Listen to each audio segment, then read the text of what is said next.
Good morning, good afternoon, and good evening, ladies and gentlemen, and welcome to Trekking Across the Universe here on the NDB Media Network. Thank you for joining us. Today is July 15th, and we are in the fifth week of House of the Dragon. Of course, you know who I am. I'm Roger. Thank you. And joining me all the way from somewhere north of me, how are you, Liz? Fine, just frustrated. My camera is giving me issues this evening. So you're frustrated. So I understand it's hot where you're at right now, It is very hot. but you're in AC. Yes, I'm in AC, but you don't want to run the AC to the point where the AC breaks. Oh, is that what you said earlier? Yeah, until it dies. Yes, you don't want that What's the point of having AC in the heat if you're worried about it breaking? because you're overworking it in too hot a weather.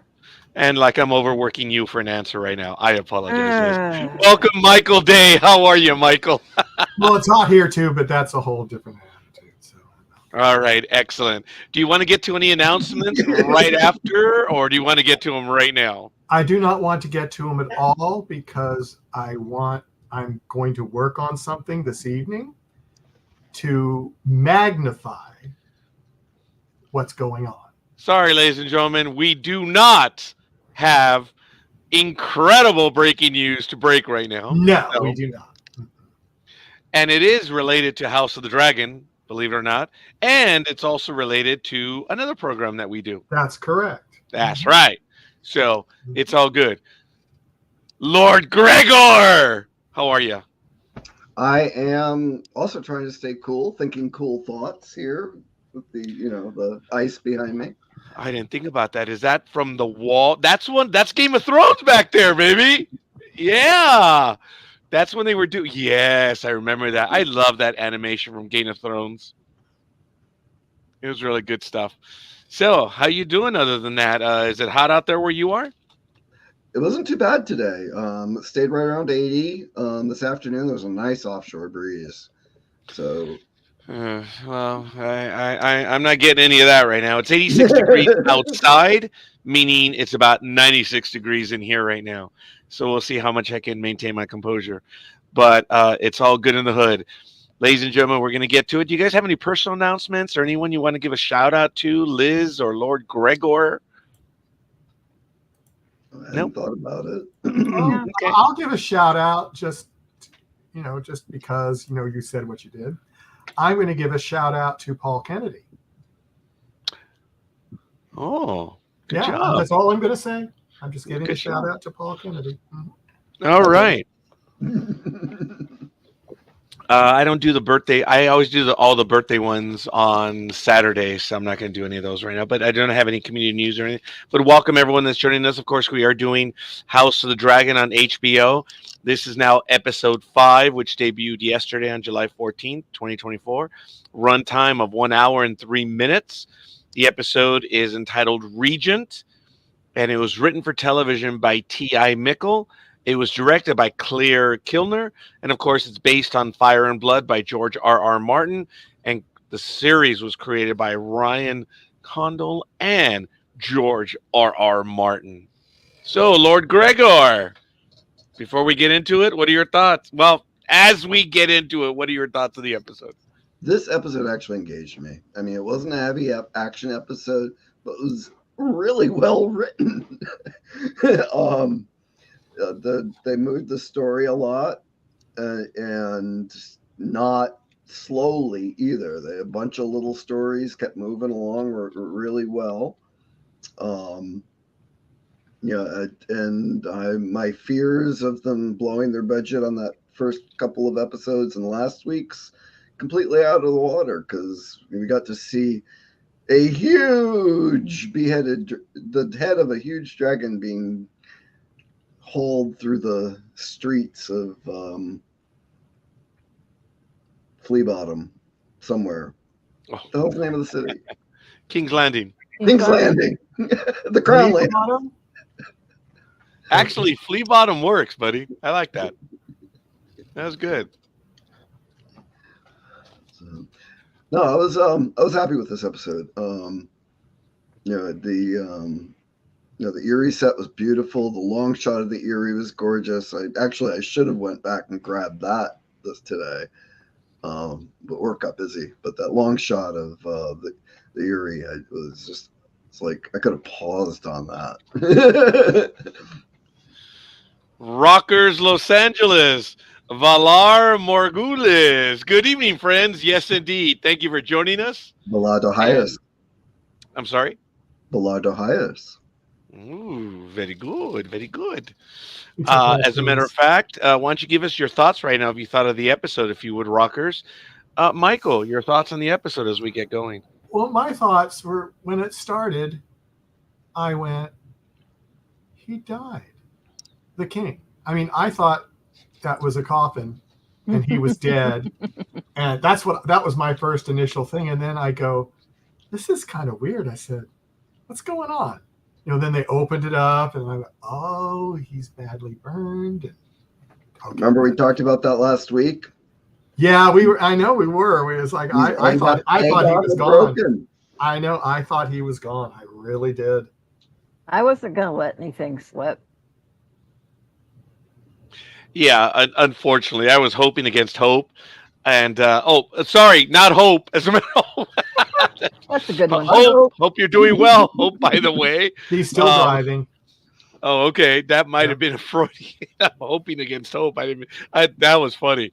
I was hoping against hope that, the guy was going to survive. I was figuring he was going to be gone. But then again, knowing that Aemon is next in line, I don't know.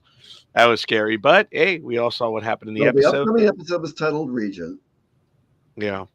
And when I was digging back through the histories we were talking about last week, Yeah, he's got to have some more kids. Well, the Aegon has a daughter. They aren't going to be his kids after this episode. Yeah, especially the way he ended up crispy critter, but that was lame. Liz, your thoughts? Oh my God, them pulling the armor off. Oh, I know. It looked good. I had to look away. I'm sorry. Really, Well, Michael? Was it that good? Wow. Yeah. Sorry, Liz. Go ahead. I don't like things like that, so I had to look away, and I just listened to it, and that was bad enough. So. Oh, I'm a Go ahead, sadist. I Liz. had to rewind it a couple of times, making sure they got it correct. I was going to say, I wanted to ask you, Liz. That was on my list of things to do today. How did you feel about the realism of that? They actually did a pretty good job. There was a couple things that they could have done a little bit better regarding the armor and the way it came off in the two pieces. But for the most part, if you take it back in context of how many supposed thousands of years ago it was, even though it's in another time and place, it still worked. As far as what I thought of the episode, you guys are going to hate me, but it was so slow for me. I fell asleep like 3 times. I just kept begging, Vagar, please just light me up and get over with this episode. I can't stand it anymore. Just too slow. It's a filler. See, I kept waiting for Damon's next hallucination. Wow, Liz. It's getting old with those. I don't know. I love that haunted Harrenhal thing that they're doing. I love it. All right, that's interesting. I thought the episode moved well, and it did have my attention. I forget where I should have taken it deliberately in my notes. There was a moment where I'm like, okay, what time is it? And I did a time check, but I didn't write it down in my notes. I knew how long the episode was going to be, but I saw this episode on Sunday night, but there was a lot of stuff going on in my life that I fell asleep where Rhaenyra was talking to what is his name? Sir Elfrey. And he asked her the question, are you removing me from your council? And that was about it. It was about right there where I lost. And then I saw the rest of it today. And I think I did see the episode twice, which was a bit of a shock for me to actually get the episode in twice. White Walkers?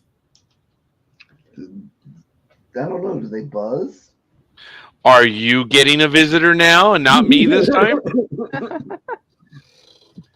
That's interesting. I couldn't tell if it was my phone vibrating, but my phone's right here. So If you're it's a getting White something Walker, as that's all. as big that can buzz that sounds like your phone, you've got a problem.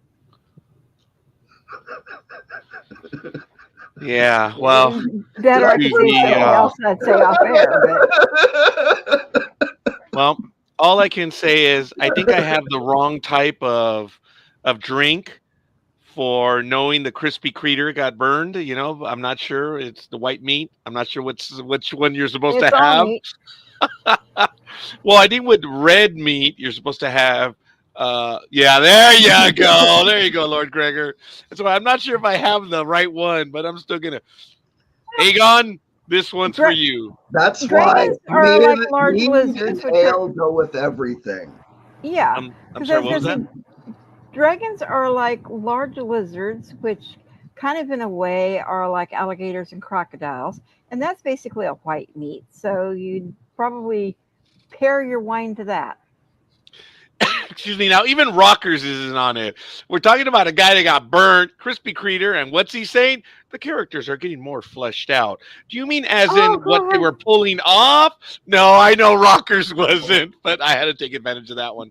Back to politicking this episode. I like how the characters are getting fleshed out. Yes. Hugh Hammer, Damon, my Sarah conversations, again, must listen, and new parts of Harrenhal and Vale was good. I did appreciate the conversation in the Vale. That was, and when Jace went up to see the phrase, right? That was interesting. So now we know where Walter Frey descends from, some little troll, which was kind of interesting. So, hi Richard, episode 5. Have you seen it? Yes, I have. I did see it. Awesome. So I'm gonna Don't get know right if I into it. understood it, but I saw it. Fair enough. Yeah. Rockers, Los Angeles greets you as well. Good evening, friends. Um, we just very quickly gave our general thoughts on the episode. What were your feelings on the episode, Richard? Oh my gosh! I mean, after week 4, when all that violence and everything went down, and now everything. This episode was really, really cool because Damien went from. I had it in my brain, but he went to king from my grace to my king in this Oh, episode, yeah. right? That's what he wanted to do. And so did King and Mr. Patch became king. Ahmad. Or Oh, whatever. Amond. Yeah, Amen. amen. But he wears a patch. I call him Patch. Okay. You that- say that- patch, I think of a certain soap opera. what? Patch Adams? Patch, Oh yeah. God, no. Okay. But I just believe this is They set throw up lies. for the final episode where these two will meet in battle in center stage. I believe. I think that's what we're getting. We're setting up for. Oh, we are. We definitely are. Well, thank you, Liz. I thought you would get that as well. I think the rest of you did too. I'm not Mr. Genius or anything. I mean, I'm just going by my thoughts here. But I also was, I don't know what the people were not really all that thrilled to see the dragon head being pulled through the city either. So, but anyway, that's my quick thoughts on this episode. I thought it was a good episode because pieces were being moved around on this chessboard. Literally pieces. Oh. Very good. Very good. Yes, literally pieces. Yeah, I agree. Even though there was less action, it was good. And I was really happy. I did appreciate Right Away It Begins. We, as an audience, know what happens, and we're switching. And Corliss, he knows. I thought it was rather well done right there. And it looks like he's lost. He really is. He's in the throne room of his castle, and it's no longer the same. And then you had a little bit of symmetry. Corliss was lost in his thoughts or the memories, and then you switched to the view of Rhaenyra, who was looking off into the sunset. Was Rhaenys the light for her, and it was dimming? I don't know, but usually when you and a lot of you here are smarter than I am when it comes to imagery in literature and stuff, but a sunset usually is something is ending. It's not always a good thing. And it's It's the exact opposite of, if you guys remember, I know this movie, you were too, a lot of you might have been too young for it, but the movie Blue Thunder, the imagery of the young lady, she's on the bridge and she's being arrested by LAPD. They're trying to get the tape, and all of a sudden the sun is lighting up the helicopter. The image of coming out of the sun. This is the exact opposite here. The sun is going away, and Rainey's has left us. It was sad. I did feel it. I don't know, Michael. Your thoughts? Um,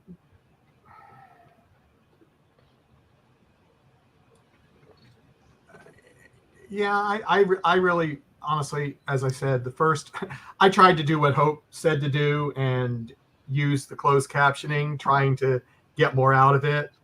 I got less out of it. So I tried to start it again today and do it without closed captioning so I could get more of a handle on the episode. And I didn't have time. I had too many things going on. So Lord Gregor, do you sorry, Michael, do you use the little letters on the bottom, whatever they call that? Subtitles? Sometimes. It was on for this episode. Wow. The only thing did Hope get into your TVs, men? Yeah, she took over the TVs and messed me up. So yeah. Cybersecurity expert. My wife likes to have it on sometimes, especially if we're watching something where people have heavy accents. Because we watch a lot of BBC too. Well, not BBC Channel 2, but BBC also.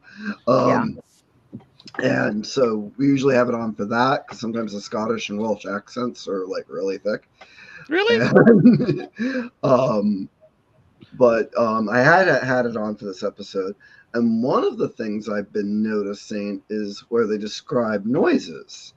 And because I usually don't listen to stuff very loudly, I'm picking up more on what they're doing with the sound, because a lot of the scenes at Dragonstone were backed by a comment that the dragons were like grumbling or growling or lowing in the background. And I'm like, oh, maybe I should listen to it louder so I can hear that. I have to put the volume up just because I'm deaf anyway. When I'm watching House of the Dragon, I will have the volume on a setting of, I don't know, from 0 to 100. I usually have it between 8 and 9 when I'm in my room alone, and then, which is all the time. But then when House of the Dragon is on, very good, Michael. I appreciate that.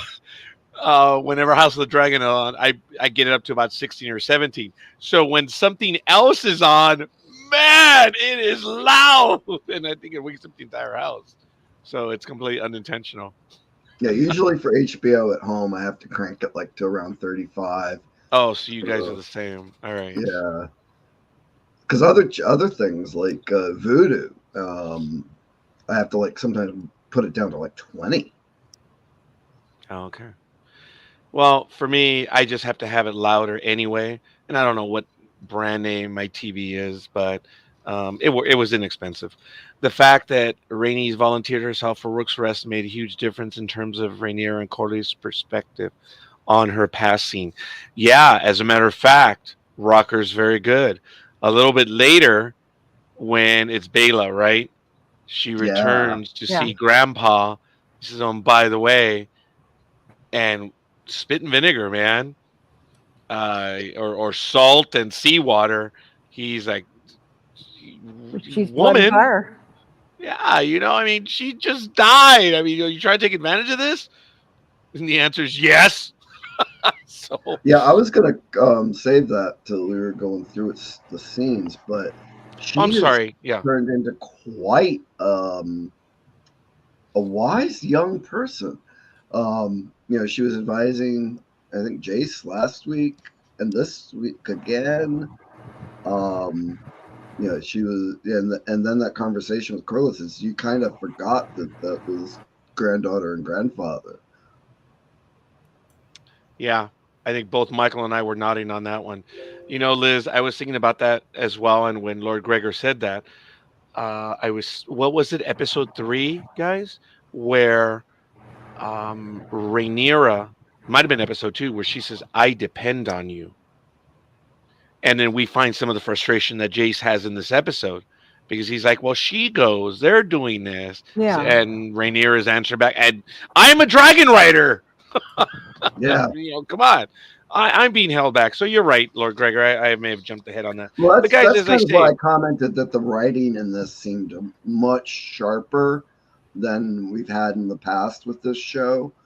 So, I mean, even though there was a lot of interpersonal scenes, they were well scripted and developed the dynamic instead of just sputtering out information like we've seen in other shows where I've complained about those types of bridge episodes. It kept moving the plot along, and it just, you know, Yeah. you were really glued to this episode, and I like that as well, because even though it was mostly yada yada yada, it was so well written. I agree with you that you just were enthralled with it, and you were like, "Oh my gosh, what's next? Oh my gosh, everyone's taking over as king," and I liked it, and I also use closed captions, but I've been doing that for a while yet, just so I can. And I agree with you about, you know, and then they tell you that what kind of noises are coming up. Yeah. It's like, but luckily they don't put farts in there, so we're okay with that. But but there's. If you're watching Shrek, they do. No, I don't know. I haven't done that. You haven't watched Shrek? No, I've seen it, but not with subtitles. Oh, I imagine it's in there. Richard, go ahead, continue, because I want to ask you something as well, Richard. But I'm just saying, like, you know, the chains are rattling because, you know, sometimes that surround sound doesn't pick it up, and you're like, oh my gosh, something, you know. But you're right. I believe I agree with you, my lord, with having the catches on for the sound. So yeah, I agree. Hey, Richard, Yeah. I think a lot of us are still fans of Rainey's. She was my favorite. You did now see episode 4. You weren't here for the conversation. What were your thoughts on the passing of Rainey's, man? I think we were all, we weren't mortified, but dude, we were shattered when Rainey's in episode 4. Well, yeah. It was the same as when the end of last season when the boy got killed by when Luke got killed. by Mr. Patch, and plus you didn't know. I mean, in a way, if you were just thinking she was getting away, and here go boom, and you got that dragon, and you know you even got a tear in your eye for for her dragon passing, even though it was a CGI. You don't care. You're like, oh my gosh, here's the last breath of this dragon. But Literally I agree. twice. We very all caught naturally that, Richard. cried. Sorry, Liz. We all caught that about how the way the dragon turned to her and almost Yeah. said, "I'm sorry. I have failed," you know? Oh, Liz, sorry, go. No. I was going to say the same thing. Richard's saying that, okay, he didn't get choked up or anything because the dragon died and it was CGI. But that's what I cried with the most. You know, I made it through 3 times. The first 2 times I bawled like a baby. Really? For But Maylee's? but the dragon's making. I mean, even though that's just the way it is. 'Cause that dragon is making her dying sounds or whatever. Those, you know, like, oh my god, and it's terrible. And it's, I don't know, then because she just fell and died. But it was heartbreaking, and I didn't expect it. It caught me off guard when that dragon just came out like it, you know, out of nowhere, Mr. Patch, and. So I thought she was kind of home free because I think of her as one of the main characters, right? I mean, Yes. but Did you jump, Richard? I was watching the program. I was so riveted, and I did jump when Vagar catches it. It's rare when I jump watching television, and I did on that one. I think I did have a jump start, or do you Really? wanna call it a jump scare? You know, 'cause Yeah. I'm sitting there, Yeah. and all of a sudden, you know, because it came You out flinched, of nowhere. right? Yeah, I mean, I'm not saying, you know, I don't care. I'll admit it. I flinched. I did. I don't. Yeah. I do not care because that caught me off guard, just like at the end of the first season when what's the boy's name, Liz? He got It was killed. Luke. Well, for the first season, Luke. Yeah, Luke. When Luke, Lucerys. I mean, it's the same thing, and there was a lot of death in in episode 4, and now we are seeing the repercussions of all of this, of people, gathering, trying to grab power here and there, and we see that Damien and Ahmad just he got it. I mean, and the thing is, Mr. Patch being have no impulse control, who knows what will happen now? Oh, yeah, that's what we're watching. Yes. I don't know if you gentlemen saw that, but Lord Gregor and Richard said it. The writing quality of the episode is better. That's why I prefer the politicking episodes like this. And yeah, look, there was stuff too. I wasn't disappointed like I was in one episode last year, and I forget what it was, but that's immaterial. After we see the image of Corlys and Rhaenyra being pensive, we switch over to King's Landing, and we see people are suffering. There's no food, and it's bad. And then we see the parade of Melees, the head, and you can tell people are like, oh man, that's already festering a bit. People are like, oh. Some are kneeling, because to these people, these dragons are almost gods. They never see one up close, and now they're seeing the head of one up close. Exactly. And I'm sorry. That was said by one of the peasants. They said, "These are gods." Oh, that's right. Yes. What is this is not right, or something like that. I can't remember exactly what it was. But I agree with you, Michael. They were thinking of these as godlike creatures, and you just don't parade them around like trash, like they were doing. No. Like the latest slab of meat in the whatever. I did miss it the first time. Oh, go ahead, Liz. I was going to say, that's what Aemon said. Well, it's all meat. Yeah, exactly. Who cares whether it's a dragon or a dog or anything else? It's all meat. Oh, that's You're going to find out that's not right. Oh. Well, didn't the girl that was the snake, didn't she say something that, oh no, they weren't impressed, it's a bad omen or something? Oh yeah. Well, that comes up in just a few moments. Yes. Well, the people aren't celebrating; they're suffering, and I believe the brother to Alicent sends a strange victory, if there was one. And I forget exactly what they said, but I was going to quote that famous phrase of that general: "There is nothing so melancholy as a battle won, as opposed to a battle lost." I mean, who wins? And they're like, "Man, this dragon was brought down by your king," and no one is celebrating, but they do. They see it, and then we see the dragons and the rat catchers on display. And they see it as an omen. They see it as something bad. No one is happy about all of this. That's true. The town folk are not happy. And you always notice that they would be talking about having no food. And then they cut to the king's table where there's all kinds of food everywhere. They would always do that. They would cut back and forth between, Well, power balance. Yeah. So I mean, I guess I'm not saying I'm a genius. I'm saying I noticed that. I mean, I know all of you don't notice it. I'm just talking out loud. Sometimes I shouldn't do that, but I did. Dude, it's the commentary. It is, dude. It's all good. Liz? Did you notice when they went, when they were bringing her head in, and they went past the rat catchers, your dog, Richard, was there? Yeah. The dog was still there. I did miss it. That dog he is was still following the body. Yeah, and then later when they hold him down, the dog was followed the following body. her. I remember. So I'm thinking the dog is foreshadowing. So watch for that dog to kick some butt too. Oh, okay. Good All right. idea. I wonder, a la Independence Day, or who knows? Maybe a canine. Who knows? That's pretty good, Richard. I like that. Spirit of the dragon possesses the dog, and fire out of the dog. Who knows? Oh my Look, God. we may joke of this, but that dog may come back in a heroic way, which would be really cool. Maybe the dog just. I'm just saying the dog is still hanging around. I mean, the dog has not disappeared. Yeah. No, I like that. Then we switch to the view where Aemon is with I was going to say Caitlin, but no, that's a wrong mama. Yeah, with Alicent, and she looks down at him, and he has the blade. He saw, so she knows. She know. Why would he have the blade if the king was Yep. burned, as it's alleged? Shouldn't the blade be burned as well, or shouldn't he have it in his little, Happy Meal? Well, he picked that up from when he was. What you doing with the dagger, boy?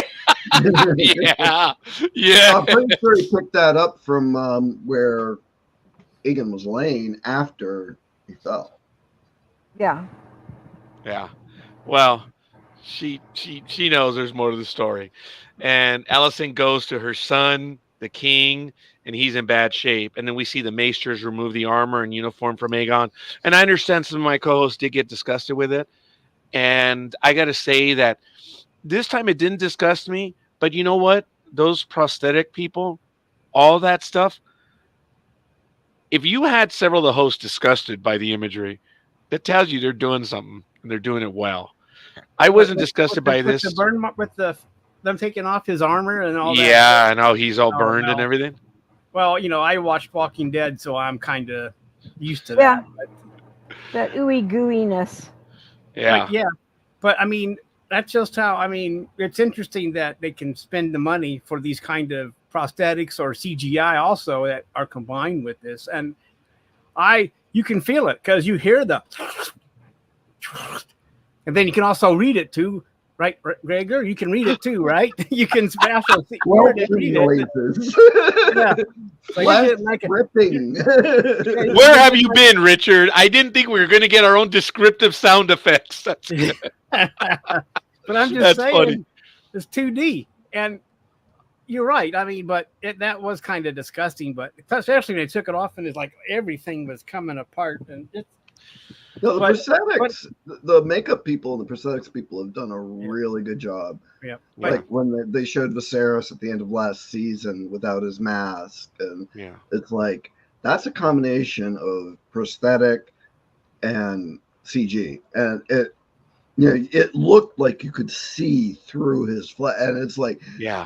technically, I know this was disgusting, but like looking at it technically, it was really good. Yeah. Yeah, right. and Well, of course, you know- anytime they have a male with full frontal, that's usually a prosthetic too. And it's like, how does that work exactly?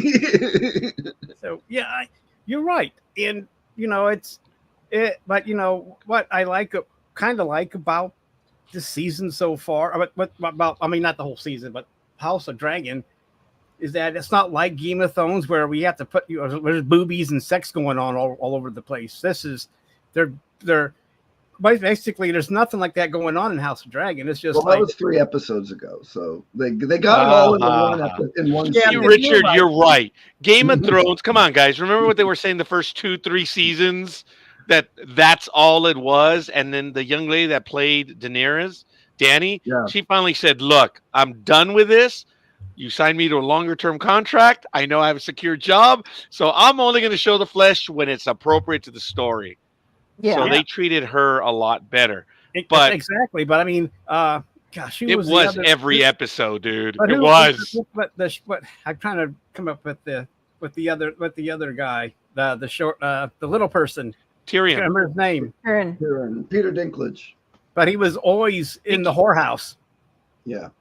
Every But that was almost Tyrion. every episode, he was in the whorehouse, and that's where they would find him.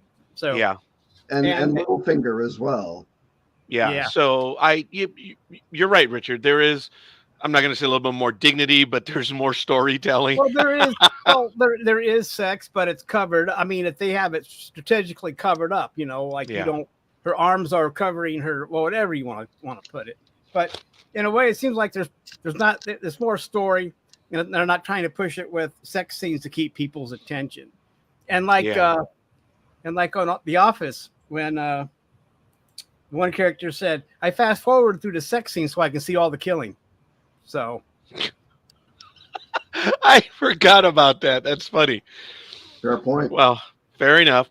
In that scene, there was also the comment Dwight. by the Maesters Dwight. where he was removing the armor and the uniform, and he says, "But I had to believe there are injuries that we cannot see." So, is he talking just physical, or is he talking up here? Is he talking heart? I imagine he's talking everything. Probably, yeah. Yeah. Real quick, what do you think about when they snapped that bone in place?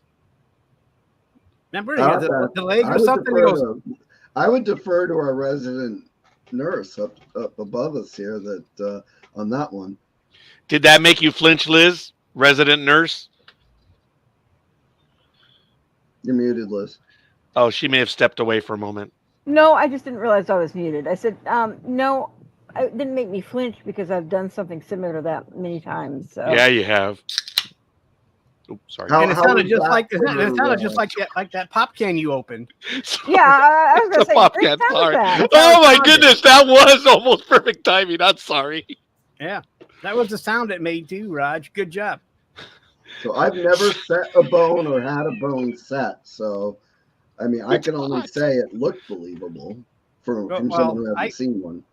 I've had that done, but I was always asleep, so I didn't know what the hell. I didn't have to. I wasn't awake for it, but that doesn't matter.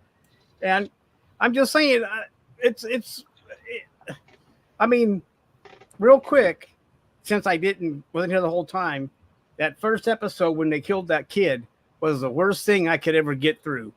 When they were killing the young child, and it's like, and they didn't. I mean, they didn't show it, but you knew what was going on because they were in the same room and you could hear the cutting. Yeah. Yeah, like, folks. And it's like, I mean, I don't want to dwell on it, but that also got me in the first episode going, oh my God, what the hell are they doing? Stop it. Richard, we all did that. That I compared it again to the scene in Terminator 3 where the Terminatrix comes in, she pushes the employee down, and the very careful camera, you never see her shoot him, but you knew what she did. This was a juvenile that was shot on screen, and you flinch. And we saw that. We heard it. We knew exactly what was going on because we saw them do this. Yeah. You could see their bodies moving. It was horrible. It was. If that's the effect they're going for in this this season of the House of Dragon, they are pulling it off. I am telling you this, and I've watched horror and gross films, so I kind of don't really care, but I kind of like it because if watching coming from a horror background, if I can watch something and it disgusts me, well, then I know that they've done their job. Okay. Yeah, but a lot of times in those movies, Richard, on first watch, you can tell either somebody's got like extra padding with the prosthetic on it, or the blood's just not quite the right color or texture. Mm-hmm. Oh yeah, that. Yeah. When you watch like 70 horror films, yeah. Now these shows, it's like there's another one I watch, and it's like because they consistently shock, they keep having to outdo themselves and each other, and it's almost like an escalation. And I was thinking about that watching the most recent season of the other show that does that, and it's like when bodies are dispersed and there's like lumps of flesh and stuff. No, but you're right, man. It's like, the first thing that I ever got grossed out on film was someone went into an abattoir after, before it had been cleaned. And that was like the first time I ever like felt a visceral disgust. Wow. And they're getting very close, as far as realism in these things. And I just don't know where the heck they're going to go. Well, all right. Actually, Richard, let me interrupt. Michael, appreciate it. Sorry that you got to go, but thanks, buddy. Oh, I'm sorry, Michael. We'll catch up with you in a bit. All right. No problem. Take it easy, everyone. Okay. He's working on that breaking news stuff. Yeah, and I got to finish the breaking news, so I just got 3 more emails, so I got to deal with it. Okay. Have fun. Bye-bye. Yeah, but no one's ever CC'd on those emails. Yeah, for a reason. Or then you get mad at me because people say things that aren't true, but you don't want to know those things. You know that. So Thank you, Michael. yeah. Someone just got bitch slapped on air, and that was me. If you don't know it, wow! And I Yeah. just smiled. Bye, Michael. Rocker says bye. So Bye. I'll Take it kid you easy, aside. everyone.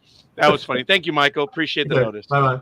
All right. But real quick, going back to what Gregor was saying about blood looking real. I mean, one of the film, Dexter was really good with that. And if you watch some of his kill scenes or whatever, you'd walk in, or one of the murder scenes that they would do on that show, it would look like it was real blood spatter, and it was all over the room and everything. So yeah, blood has come a long way. I mean, even if it's just fake blood or CGI blood, it doesn't look like it did in the 70s. That's for sure. Yeah. It's not Yeah, a no squirting doubt. out of a ketchup bottle. Right. Yeah, that Because too. I mean, folks, we all know the texture. It's very difficult to fake blood because it's liquidy, what we see on television, but in real life, blood is not that liquidy. It's a little heavier and stuff, but it's Yeah. getting to be, as these gentlemen are saying. Now, in an interesting scene that took place right after, Allison wants to know what happened because, as Rocker said, "What you doing with that dagger, boy? You ain't answering." Well, she didn't ask him. She's going over to the fist of the king. Hey, homie clause. What really happened? If that was a hood conversation, that's probably what she. Hey, homeboy. Give me the details. I know I'm exaggerating stupidly, but did you guys catch how he was using a lime to clean his blade? Mine was salt, yeah. Yeah, that was a nice touch. I don't know if we've seen that on Game of Thrones before or on any other program, but that's what you're supposed to do to clean it if you don't have the proper cleaning materials. Citric acid. I'm sorry? Citric acid. Yeah. I mean, that stuff works.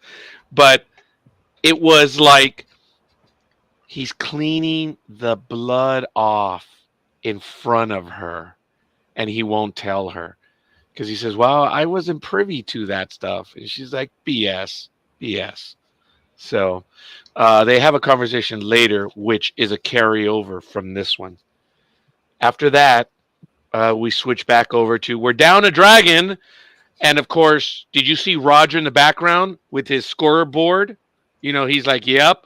Scorekeeper's keeping track of the dragons. That's where I was. I was the guy behind Rhaenyra.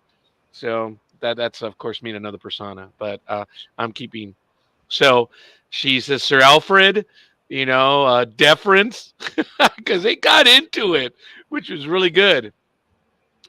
So I called it a pissing match of experience because they were telling her, "Look, you don't have the experience. Look, nothing personal.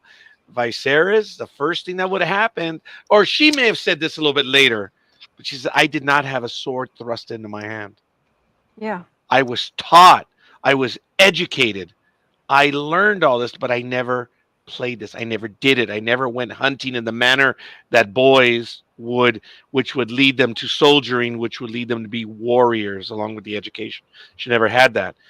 And we had that And at both small councils this week. I'm sorry, Greg, I missed part of that. We had that type of dynamic at both small councils, which I thought was interesting for that parallel. That was one of the reasons why I thought that the writing was really good. Is that they did parallels of like the dialogue of what was happening at the Red Keep and what was happening at Dragonstone. As far as we're men, we know about war. Yeah. Oh yeah, the sexism stuff going on. Yeah. Now, you guys touched on this, what followed up a little bit. Oh, well, no, I'm sorry. In that scene, her thing was, or they were saying, we must strike and answer Rook's Rest. Look, I get it. That is the underlying thing. Look, I'm not saying that I'm knowledgeable when it comes to strategy as well. I've studied quite a bit. That doesn't make me an expert anyway whatsoever. And yes, it's true. You must strike back, but how you strike back It's not strike back just to strike. You're going to lose. Anyone who's played Risk Online knows the minute you go and try to screw everything up with it, you're going to lose. If you strike back in anger, you're done in Risk Online. Not that I'm playing it heavily right now, but that's neither here nor there. And not that I've been burned online. That is neither here nor there. Because when you get mad, you get your 3 cards, you get 12 armies, and you go, boom! I'm going to rip through your lines. And knowing that they just did that. Even in real Risk, that happens. Yeah. Yes. Just like when you think you can move your army away from something that seems protected, it's like, whoops. Yeah. And I actually do play Risk Online quite a bit, folks. So if you guys want to play online, contact me. You know, we'll see what we can do. Richard, but you need to bide your time, but you can't wait too long. But you've got to actually get a strategy where you're going to come in and do something. But you also got to need to strike when you don't hope they're not expecting it either. I mean, you need that element of surprise, especially if you have a smaller force. So, you know, that's why you hit on a holiday like they used in World War II or whatever. I mean, but I'm just saying, you're right. I agree with everybody. Let's say that when I do this too, I get pissed off. It's like, well, screw you. Here I'm coming. Oh, I'm done. I'm going home. Get my ball and go home. Sorry. Feels good when you're ripping through their lines and then you discover their bigger army. It's like, oh, come on. Yep. And you fell into their trap. Yes. Oh, I've had that happen one too many times. But yeah, I mean, it depends. I mean, anyway, I agree with your strategy that you have to abide your time and just wait for that element of surprise, and also make sure you got enough people to carry it out. Look, it turned out last week the plan by Cole was really good. He did set up the trap. There's no doubt. None of us had any idea that Vhagar was involved. And when it worked. So right after that, Jace visits with Bela, and he's telling, I have to take a dragon, and I've got to do this, I've got to do that, and they had a nice, brief, wonderful conversation. And Bela is coming into her own big time. I'm not going to say that she's my favorite character. I just like the way they're writing her, and I love her performance, man. She's real. I don't see her. I see her as a character. You know what I mean? That she is a weapon for Rhaenyra, and a good weapon. There's more to her, but yes, she follows instructions. She does what she saw, and she's good at it. But, she's a little bit of a maverick. We all saw in episode 3. Wow, we would have known. What the hell are you talking about? I engaged them. But I stayed within my mission parameters. I mean, is that a captain of an air group or what? Yeah. She's a Starbuck Apollo. Move aside. Her name is Bela. So, sorry. Oh, good Lord. Jace, Roger. Good reference, though. Appreciate that. Jace does talk to Bela about what to do, and it was a good plan as well, where Jace says he's going to visit the Freys, because they talked about the Riverlands and what was going on. So it was kind of cool. Then we switch over, and you guys know what was happening, right? Daemon, they tell him, my grace, my lord, they don't want to play. I thought that was really kind of funny. Jason Bela's character development this episode was refreshing. Yes. They said the Bracken won't yield. And let's see. They traded barbs, and he's standing over them with his dragon. He's like, well, it worked in Game of Thrones. I expect it to work here. Come on, fight for me. Otherwise, I'm going to hose all of you guys. Well, actually, not hose. That's a water thing. I'm going to light you up like a Christmas day. Like a Christmas tree on a summer day.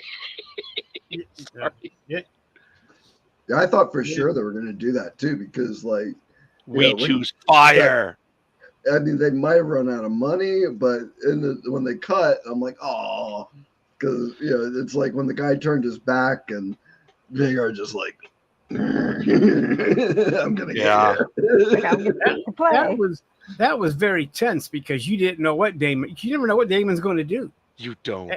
And that dragon, well, like at the sound effects, that dragon's going. He wants the dragon. He says, "Let's go, let's kill these people." So yeah. I expected within seconds. I expected that screen to be red, yellow, and orange.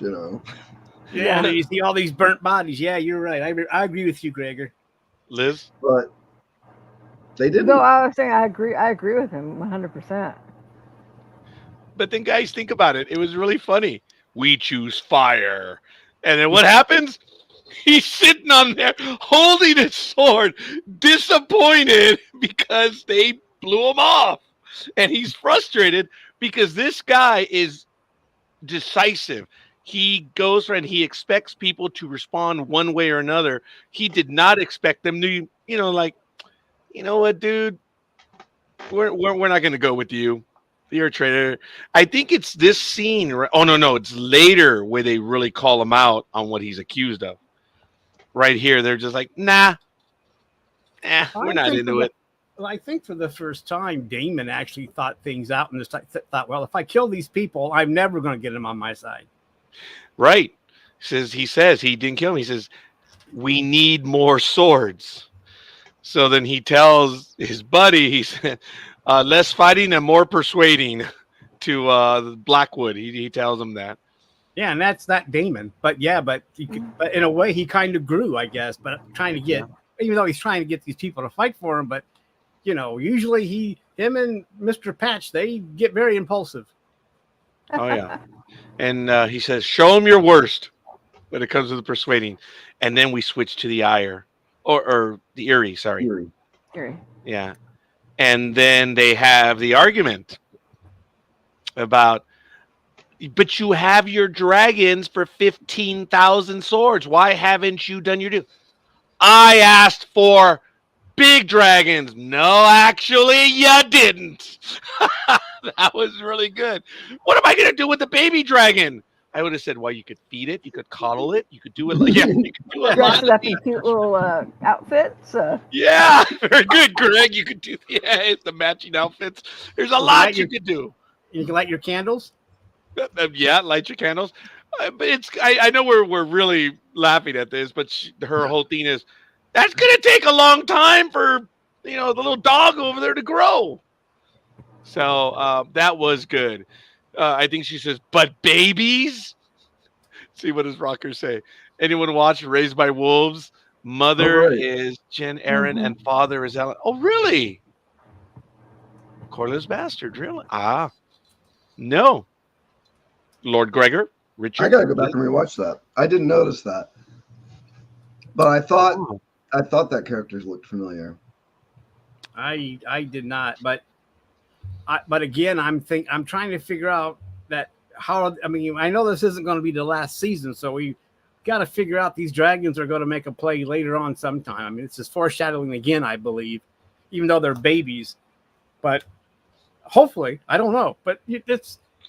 All kinds of foreshadowing in this episode as well, I believe. Well, we got a confirmation. Okay, so Liz, later on when in Helena's only scene, it wasn't foreshadowing. She was saying, "You satisfied?" She saw it. Oh yeah. So it wasn't foreshadowing. Is that aft shadowing? For bow stern. Or is it stern shadowing? Emphasizing.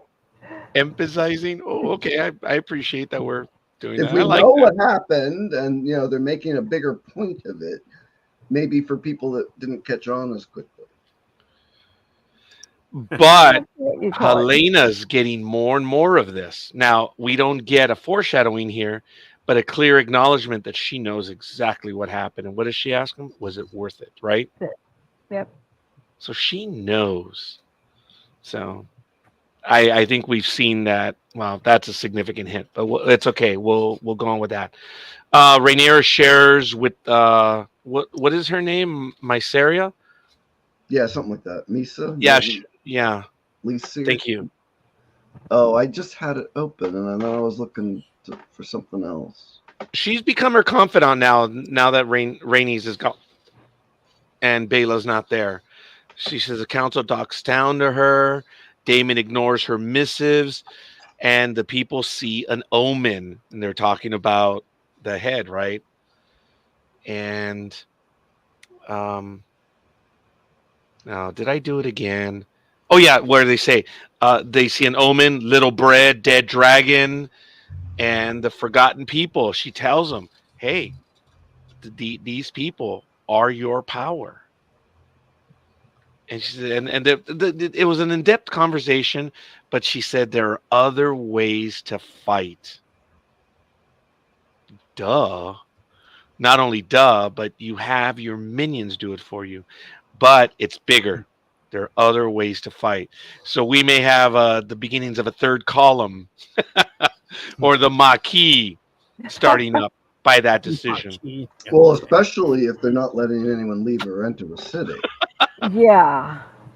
Oh, that was bad. I'm not sure if that already happened. Or was that in the last episode, or was that in this It's in episode? this episode. This episode, yeah. Because like Oh, yeah, two or yeah. three or four episodes ago, they introduced that couple with the sick girl. Yeah. And, I'm like, how what's happening with these people? And then they like dropped them for a few episodes, and now they're back. Yes. Now, after that conversation, we have the scene with Bela and Rhaenyra and their morning rainies. Yes. And they're both depressed because they're like, how can her dead body be lying amongst our enemy? And I get that. No dragon left. I'm sorry, no grandma left behind. I get that. And you never do that. I mean, all you have to do is watch Vacation. Okay, you just never leave the ant. Okay.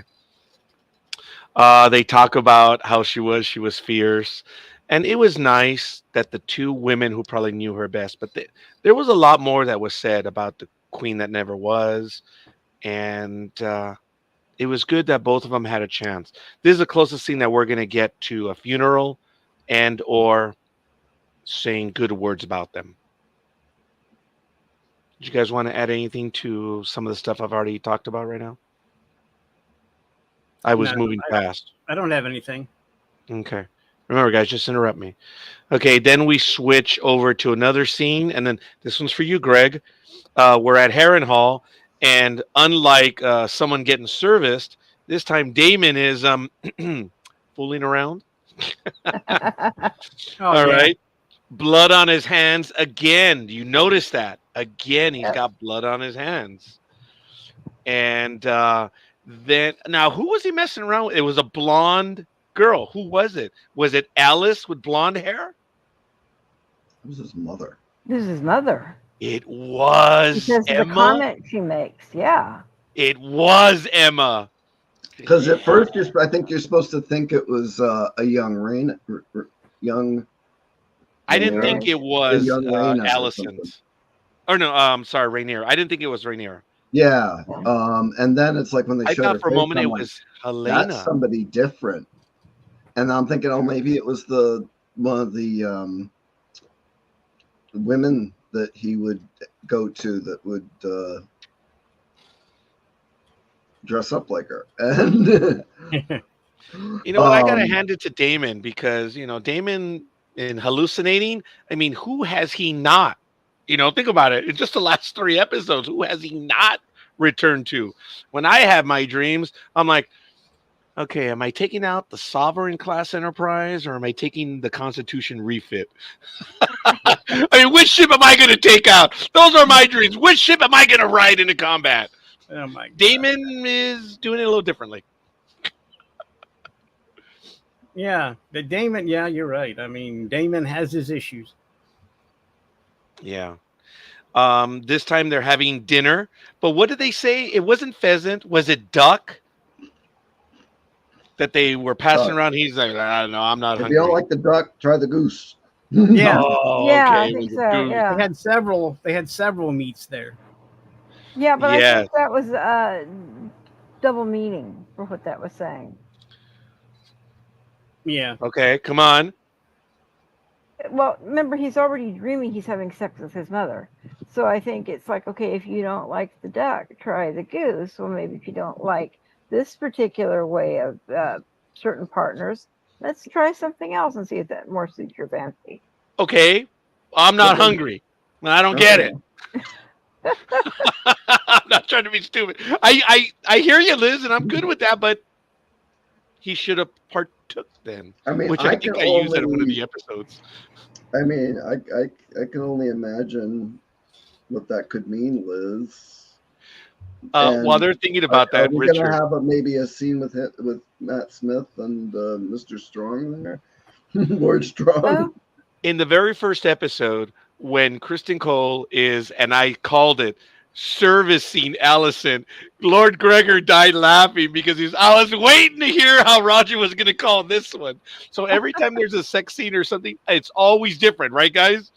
But it was funny in episode 1 when Lord Gregor says, I was waiting to hear which is going to be the first one for Roger.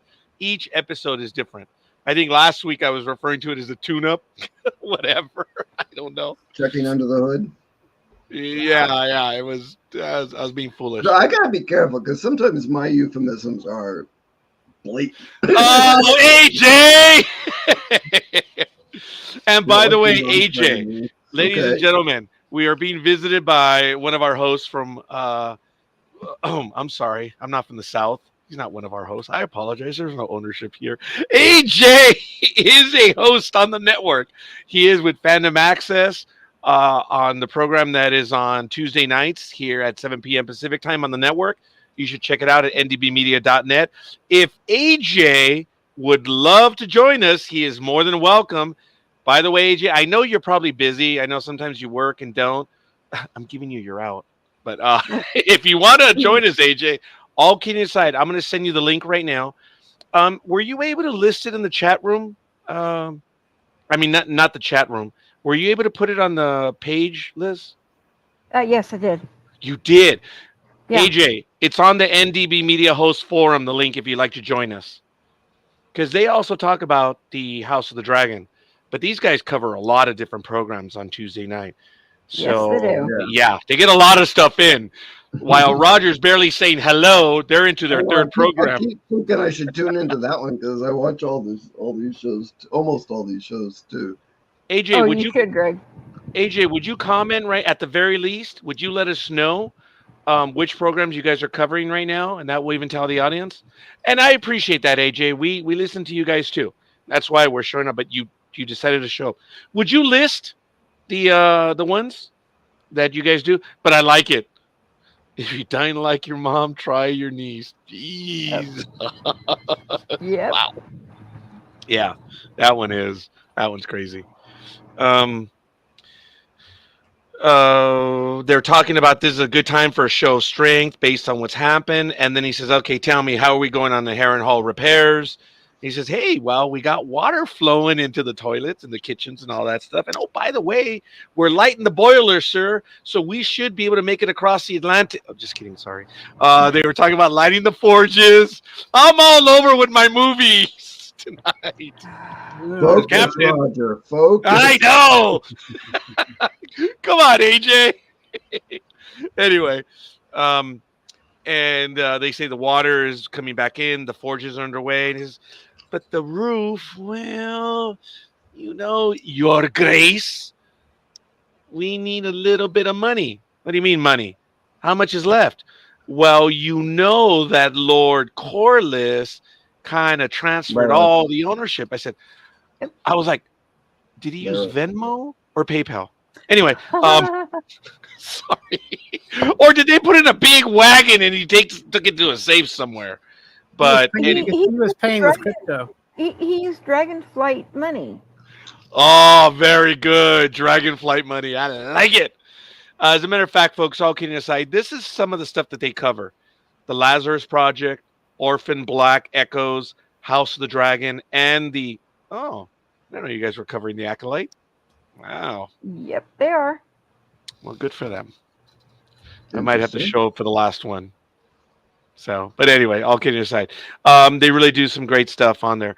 And for those of you that know and don't know, Obviously, they're at 7 p.m. Pacific time on Tuesday night. They've been on the network for absolute years. They started off as competitors, and it was so fun. We've talked about it. When we were doing Lost, they were doing Lost. And this is on digital radio, folks. One week we had a big guest, and the other week they had a big guest. And it was wonderful. We weren't talking crap about them. They weren't talking crap about us. But in our staff meetings, that was different. But the point is that we were friendly competitors. And when Blog Talk Radio changed their rules and stuff, I reached out to Jamie because, we were talking. Say, Jamie, what happened? And she talked about what Blog Talk Radio did in raising the fees exponentially. And I said, hey, come on over. The good old days. That was awesome. That was awesome. And it was friendly competition. It was great. They were watching us. We were watching them. It was awesome. And like I said, when Jamie and them weren't doing the program anymore, I invited them to be on the network. I said, look, just come and use it. And they made the transition over with us. So appreciate that. Want to give a shout out to Elizabeth Olivia Cooper. Thank you for the like. Aisha Kerr, thank you for the like. Ladies and gentlemen, we're in the second hour here on Trekking Across the Universe. We are reviewing House of the Dragon, Episode 5, Regent. And we're back to the vault. Says, well, they use Dragonflight, sir. We don't have money. We need money. Says, well, how much is left? Well, sir, you're seeing the money right there in front of you. Just enough for us to eat and just enough for us to be here. Which remind me of the scene is, hey, you got some more of that petty cash? You're seeing it right here, Venkman, right in front of you. Enjoy the last meal. That's the impression I got from Ghostbusters. Damn, I'm all over the place tonight. So we only have enough money for day-to-day operations. Your Grace, you mean King. Sounds like every company in the U.S. Your Grace. Well, what will my title be? Your Grace, you would be King Consort. We don't need the second half. It's a bit duplicitous, don't you think? A little repetitive, a little unnecessary. I go by King. Matt Smith. That's like one of the first times you saw Matt Smith in that, actually fitting that role. Oh yeah. Yeah. That was good. Your thoughts on that scene? Other than that, okay, we're good. And then we get the injury report. Yeah. Not certain if he'll. Oh, yeah, we got the injury report on the King. The Master's not certain if he'll awake. His fate lies with the gods, and you can see Allison flinched right there because of her belief. She's like, "Oh, here we go with the gods again." Didn't I already light the candle and already saw my death in front of me when Rhaenyra showed up? I mean, what's with the gods, man? I'm risking my life. That was just her inner monologue. And then they have the conversation. Sorry. We need a regency. That you're reading. Well, is that the one where she was holding his hand at the side of the bed? She did it twice. Yeah, I can't remember which one it was in. I think it was in the last one, though. Yes. When he utters something. Because right there, it's where we understand what's going on with him, and then they're talking about, well, no one knows that the King is down for the count, that he's all burnt out with all this leadership stuff. So he needs someone to be a regent.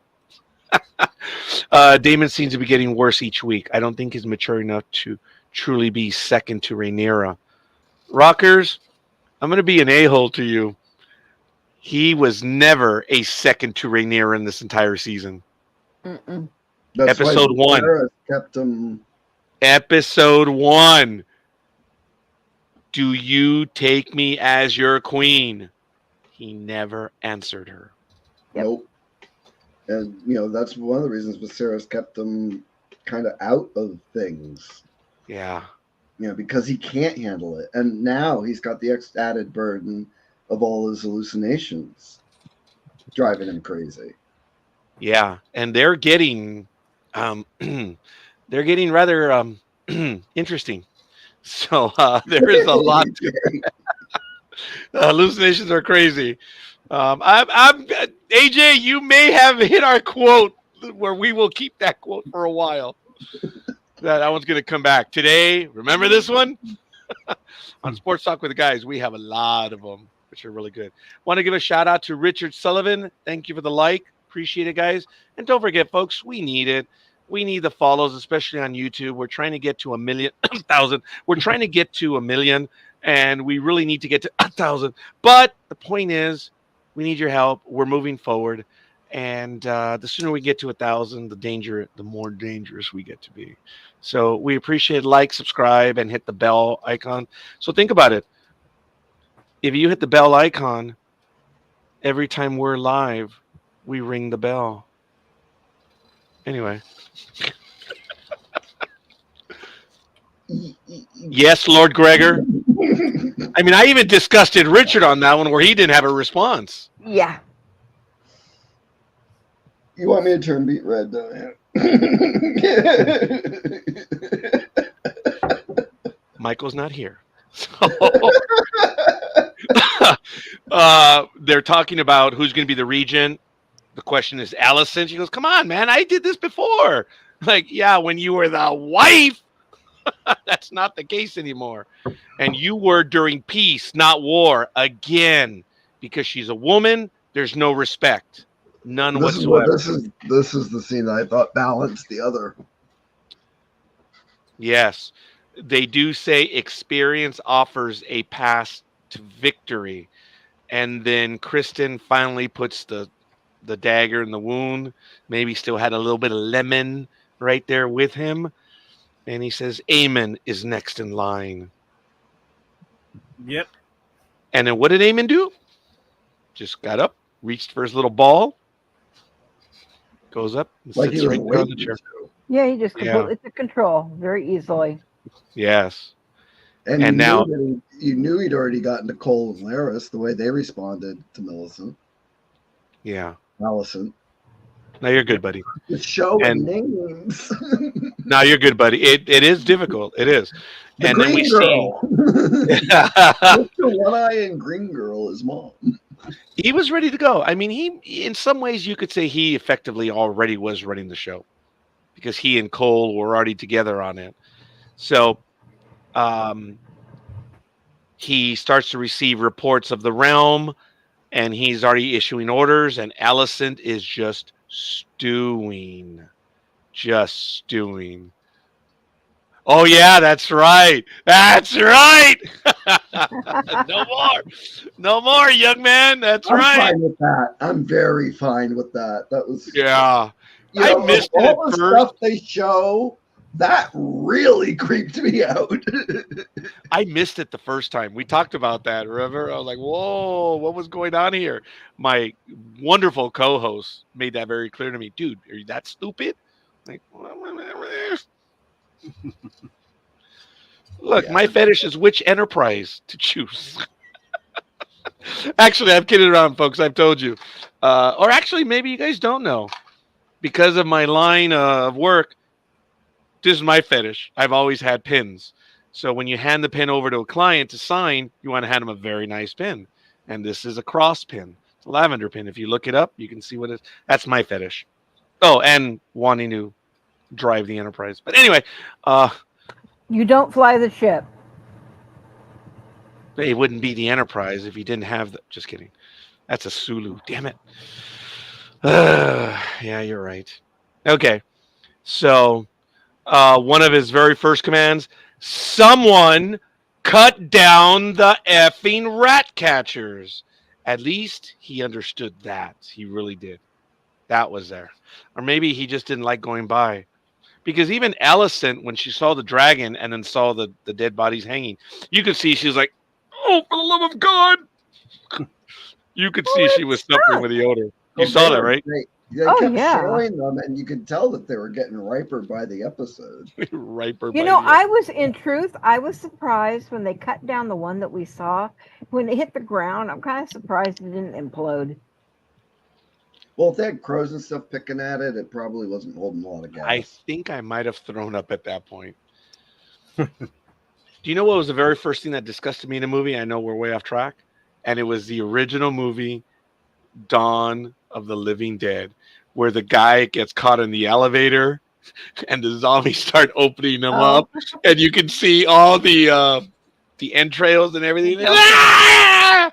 And they're just eating away like sausage links. For me, it was when the guys' heads blew up in Outland.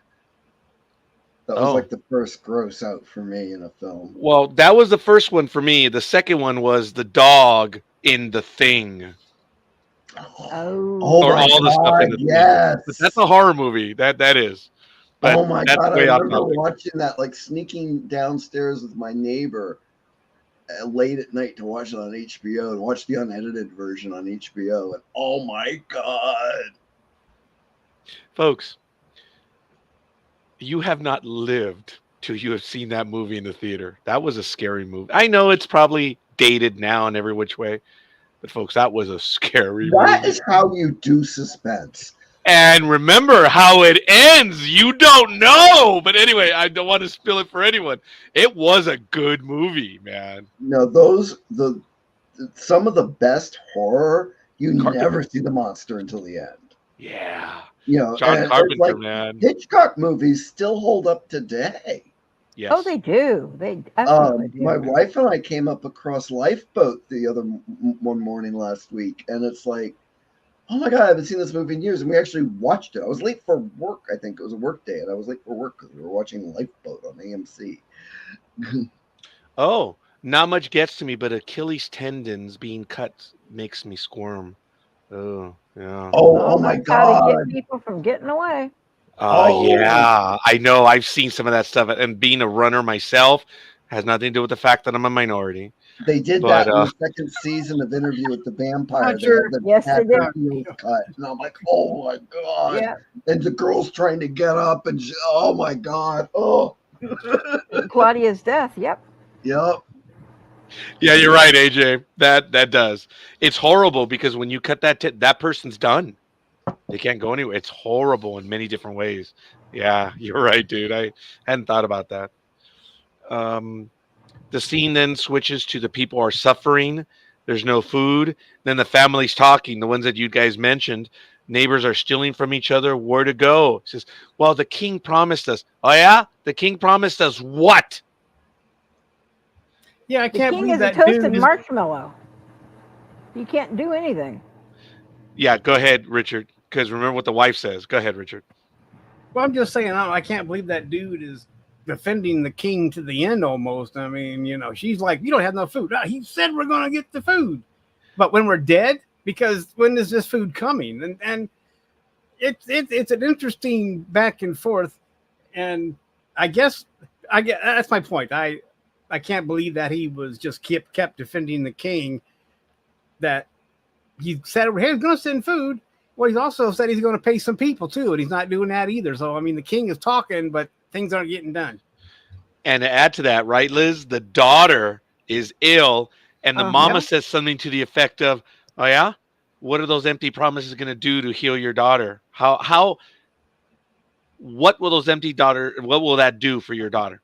Yeah, Exactly. you guys remember it was very sharp, and It was to the point.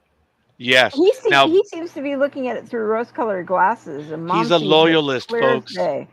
Folks, this is society. They're loyalists. They're true believers. They're real. They exist. They're the That ones is- that keep society moving. It is. Just remember, she says, let's leave the town and go to your brother. What do you want me? A beggar? She says, well, you got a paycheck stuff? We're all beggars.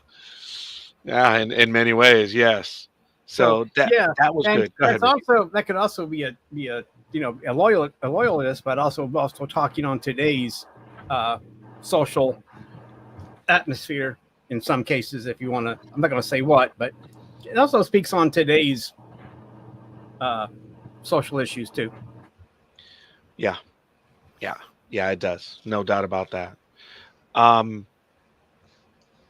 Then we see the rat catchers being removed. Ellison walks among them, and then Ellison then goes to Cole. And they had a very tight conversation, but I basically summed it up as your loyalty faded like a moth in the wind. You didn't stand up for me, dude. Look, I know you know I understand the difference between knees and stand up, but when the moment arrived, Cole, you did not stand up for me. Bend the knee. I'm out of control today. I'm sorry, Bend both Liz? knees. What? Liz. Oh, you're I know you're out laughing. of. I You know actually you're out of- saw that. You envisioned it. Yeah, that's the problem. That's why you're laughing. I know. I'm sorry. I've been very. Michael's not here, so it's all right. Okay, who gave him happy pills? You know what? Roger? All kidding aside, guys, I have not been well for a week. I look Well- forward to being on with you guys. I really do. You guys know what happened over the last week with the family, and I'm just so happy to be here.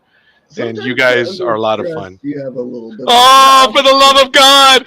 He's All hands, battle stations! Alert one! Alert one! Hi, Michael. God, I need new glasses. Oh, you don't need your glasses. He's right next to you. Look to your left.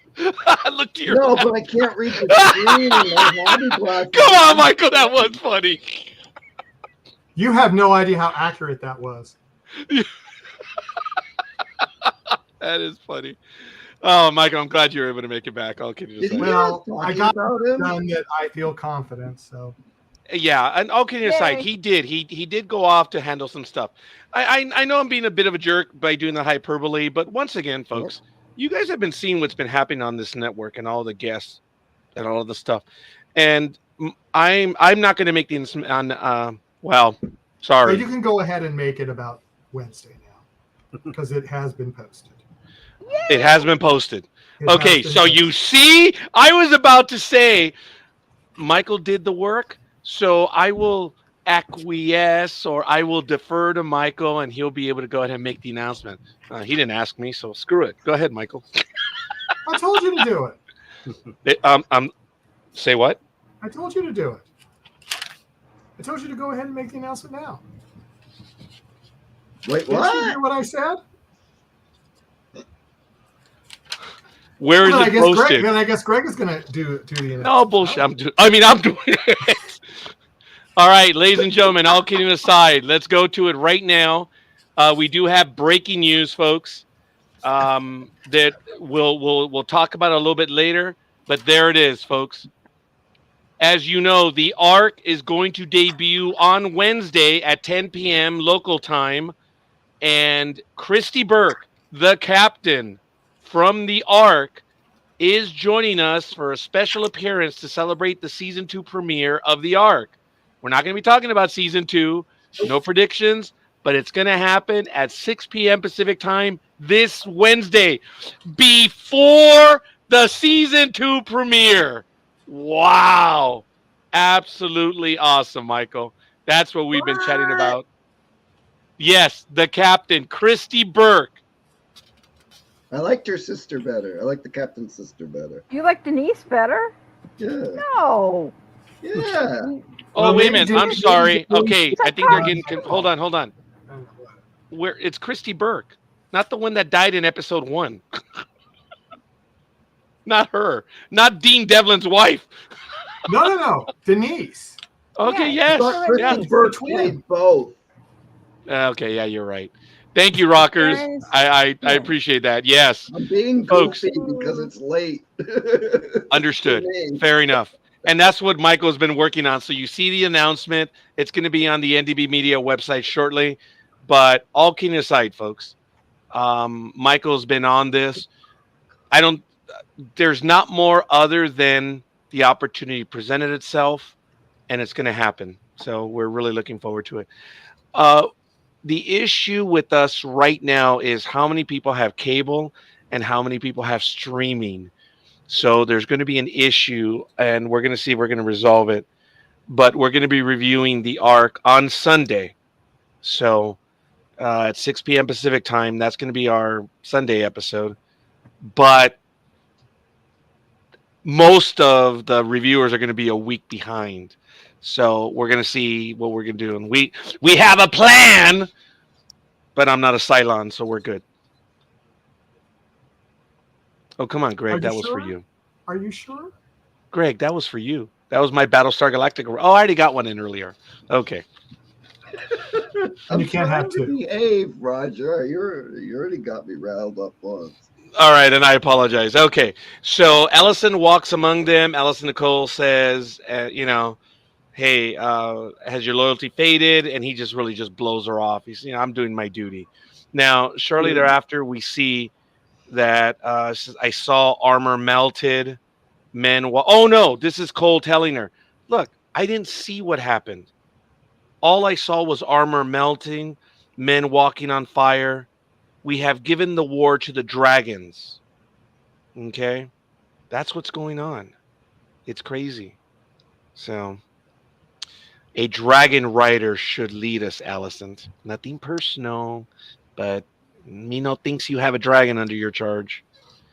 And Allison then says, you cast me aside? And then Cole answers her back, probably as rough as he's done. Says, will you preside over what I must do? He's telling her, okay, you want to be the Queen Regent? Are you going to send me off to go and do what I'm going to do? Will you send me off to do that? She has no answer to that. Thoughts? Anyone wanted to add to that? Well, I don't think Cole should be the hand and active in the field. No. I agree. He should not be. But also, I think he's probably one of the only ones on the small council that has gotten them that far. Yeah, no doubt about that. Cole may be a jackass in a lot of ways, but when it comes to warfare, he actually does know what he's talking about. Let's switch back to season 1 when Alicent gets into it with Otto Hightower, right? When she's choosing the King's Guard. He says, well, wait a minute, but this family over here and this family, yeah, of all 4 of those schmoes over there, there's only one that has combat experience. Wouldn't you prefer the king defended by someone who has tasted blood? I'm sorry, not Vampire the Diary, but you know what I mean. Even Allison had it right. I'm sorry, not Allison. Oh, Rhaenyra. Rhaenyra's the one that said that. She goes, you need to have someone who has tasted combat. That's who I want protecting my father. So, we see the gates to the city are closed. People are trapped. And it's not good. And the question is about Aemon. And then we see Luke visiting with the Frey. And I appreciate how they're intellectually flirting or wargaming flirting. I don't know.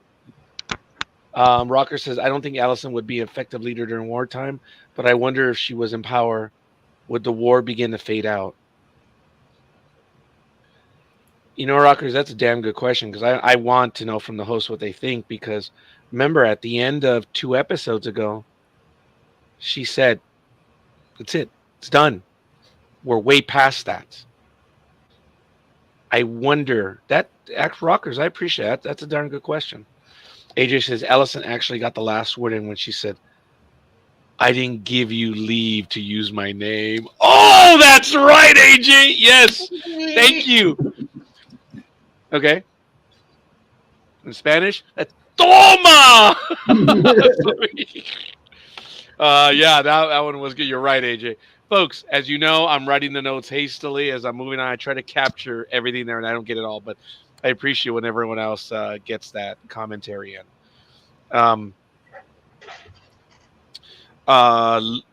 He's there, and they said, okay, well, what's the price? Well, we want Harrenhal. And he's like, okay, that can be done. Yeah, but the queen wants something else. Well, yeah? What does she want? She wants the bent knees, baby. She wants full loyalty. But they smiled, didn't they? Because they were negotiating. Yeah. Like, okay, well, right, Michael? They understood. They're like, okay, all right. I think there's a deal here in the making. Oh, and you want our loyalty. Well, okay. I think that would work. Then we switch over to the repairs at Harrenhal are proceeding. Damon then hears screams in the castle. And then Alice speaks in prophecy.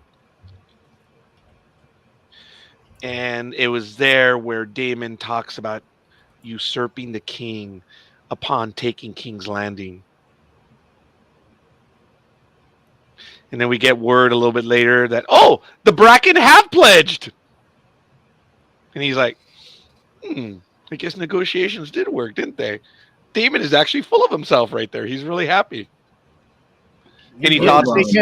He's getting a big head. Yeah, definitely on that one. Lord Gregor?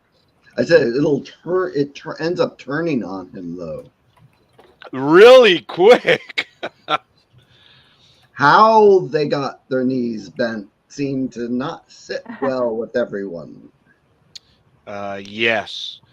Now, the next scene was probably one of the better scenes when it comes to character growth, as Rocker said earlier. And I know if I'm missing something, AJ will be able to correct me. I appreciate that, AJ. You take great notes as well. Bela meets with Corlys. And look, the castle's a tomb. And that's where she presents the gift. Rhaenyra names Lord Corlys the Hand of the Queen. And he says, she's trying to take advantage of this. I just ought to sail off to the west. And then she says, like you did before, like you have in the past. Oh, Yep. man. Oh, folks, granddaughter talking to grandpa? Wow. In any culture. Wow. But Bela she's becoming the adult. She has proven her yeah. Oh, thank you.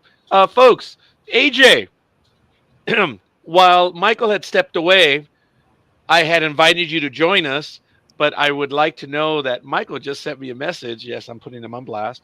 He said, you might want to invite AJ on air. He does have access. I'm like, yeah, I invited him. Okay. Then he needs to do it. Oh. Yes, I agree. See, there's two. Wow, AJ, they're telling you what to do. Absolutely. I'd love to see his answer. So the conversation went on, and she says, Grandma was not only your wife. She died in honor. I grieve my grandmother, but I carry her with me. It's like, man, for being a young lady, that is deep in every which way. She says, yes, she's gone, but she's not. She is still with me. And I will carry on this fight, and she will stay with me. Katras are very effective that way. Anyway, it was at that moment where the granddad, I will make you my heir. He says, I like being like Liz and hanging in the chat. Well, that's fine. No. Whoa, wait a minute. Liz usually contributes a lot more. Whoa. AJ. Someone else just got slapped. The Rut-Row. Very good. Well, I just looked over and saw Rockers and AJ are carrying it. So if you're watching us live, folks, please join in the chat.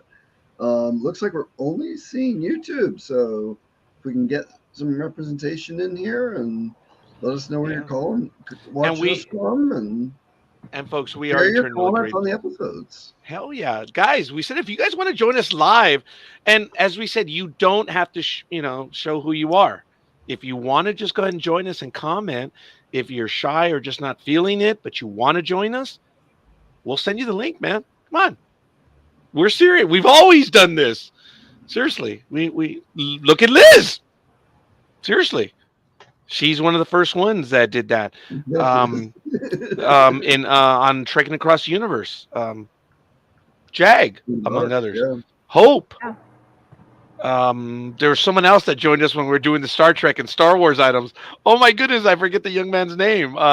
He was joining us quite a bit, but he was working. Yeah, I just spaced it too, and I knew exactly who you're talking about. And he Um, joins us when we're doing a Aaron? particular program. Was that? You talking about Aaron? No, No. Oh.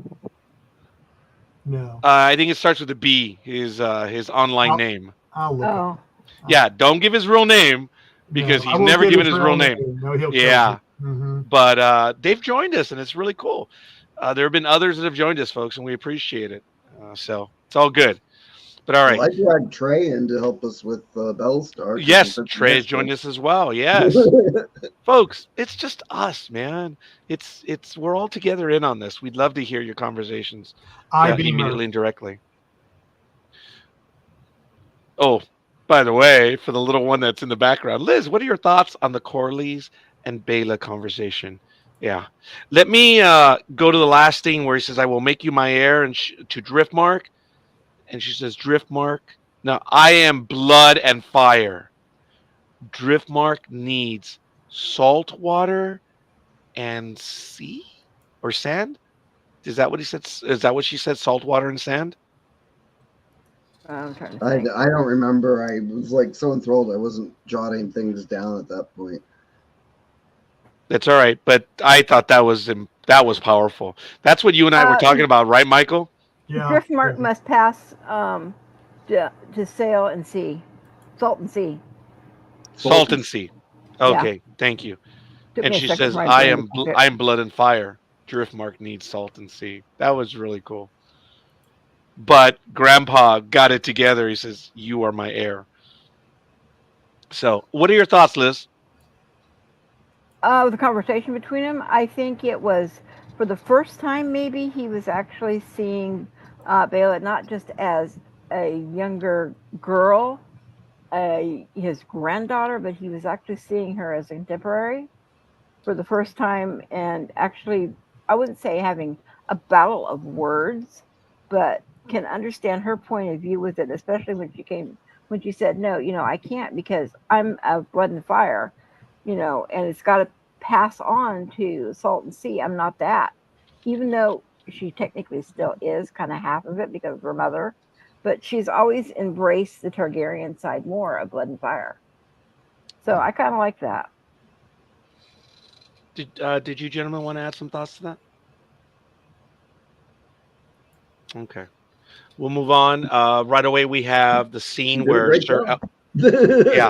yeah. That's pretty much where I was with it. I mean, I spoke about her maturity earlier. So Yeah, well, Rocker commented about it earlier, where it was great to see Luke and Bela seeing some, not increase, but their characters growing. You mean Jace? I'm sorry, Because Jace. Luke died. No Sorry. problem. I was gonna try to work mind your own business, Siri. Mind your own business. Mhm. Oh, God. Whenever I say "I'm sorry," she's all like, "What?" Like, shut up. That's what I want you to do. Anyway, Rhaenyra. We switch to the scene where Rhaenyra acknowledges Sir Alfrey, and they have a real conversation right there.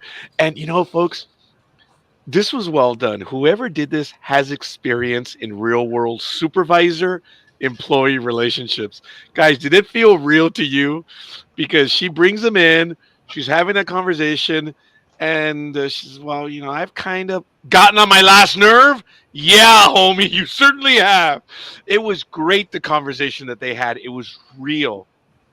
He says, but she's now going by what Miss Saria told her. Okay, so I'm going to interrupt that and see what Rocker says. I agree with Liz. Salton Sea was probably foreshadowing Corley's bastards, especially since Rhaenys told Corlys she didn't want them hiding. Right. Very good. I didn't think that far ahead. Good job, guys. So having a wonderful conversation, but she's already going by what Mysaria told her, that you need to use people properly. Says, "I need your help to contact Daemon and discover his intentions." And this is where Roger stepped in. If that was Roger, I'm like, "Are you removing me from the council?" That would have been Roger's question. I was like, "Oh my God, that's me." Had I been there, that would have been. That's a comfy chair, man. I like being on the council. You like playing with your little marble ball. What part of Risk did you miss, woman? I said I play Risk Online. I'm a ward I know. chieftain. It's all digital, woman. Anyway, Yeah, but Greg, that I was good think, though. caught what I meant. It was damn. I got it. It was good. Why do you think I had to clap back that way? So, I appreciate where she says no. I need you to do this, and she's reaching out. He says, "All right. Well, is there anything you want to say?" Yeah. I'd like to finish our last conversation. And what is the last conversation? What I talked about a few minutes before? Do you see me as your queen? That was good. Damon is then awakened by the arrival of the River Lords, and he is pissed. And he's dressed. He's got his, whatever the name of the blade is. He's got that there, and he's like, I'm going to have to educate these kids on proper etiquette. And he's like, you realize who I am, right? You don't call on me. There is a way to do things, and they're not having anything to do with it. They're like, Bracken lands have been looted and burned. There have been works of barbarity, and it took like about 1 minute for them to share everything that had happened. Children being burned, families, everything. It was horrible. And he's like, whoa, he's getting overwhelmed by all this stuff. And then one of them says, yeah, well, what would we expect out of the one who ordered the death of a young baby? Oh. And he says, you bring me the man who is, saying that. Yeah, that's half of the Riverlands, dude. Yeah, that was great, man. Obviously, he didn't say it that way, but that was powerful when he said that. Half of the Riverlands, me lord. It would have been great had he said, your grace. But, I like the way they clapped back and said, Yes. dragon or not, we're not going to raise our banners for a tyrant. So screw Yeah. you.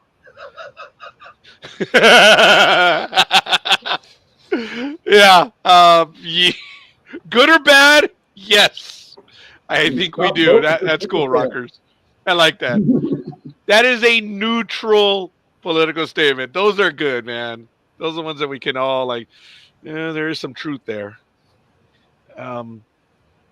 It applies equally no matter what side of this argument you're on. Exactly. Mm-hmm. Yeah, that's why I think that's a great neutral comment. We need an alt middle. Yeah. Oh, that's very good. An alt middle. He says, interloper, we shall not raise our banners for a tyrant. And they just leave. For the second time, they walk out on him. And then we switch to the scene where Rhaenyra prepares to end her day. And then we get the conversation on who they're going to send. And the handmaiden enters King's Landing from Mysaria. And she knocks on a... Oh, no.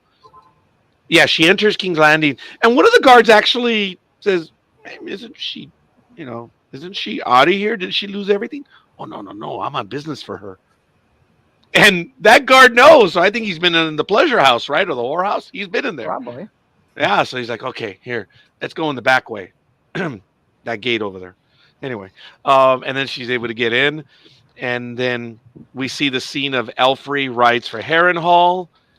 And then we see the moment where Corlys accepted the hand, which took a while for him to get there, but made it.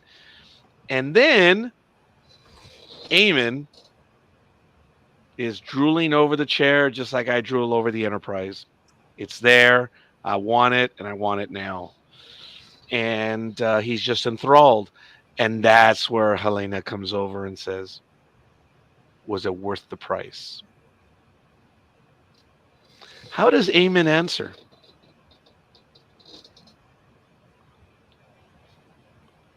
I'm trying to remember. Yeah, me too. He didn't. I don't think he did, right?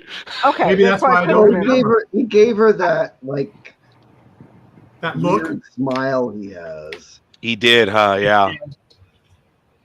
Yeah, he likes giving that weird smile every once in a while, and you don't know exactly what that means either. It just It's like a Yeah. smirk and a smile and It's his FU smile, I believe. yeah, that's it. Yeah. Oh yeah, it may be. Yeah.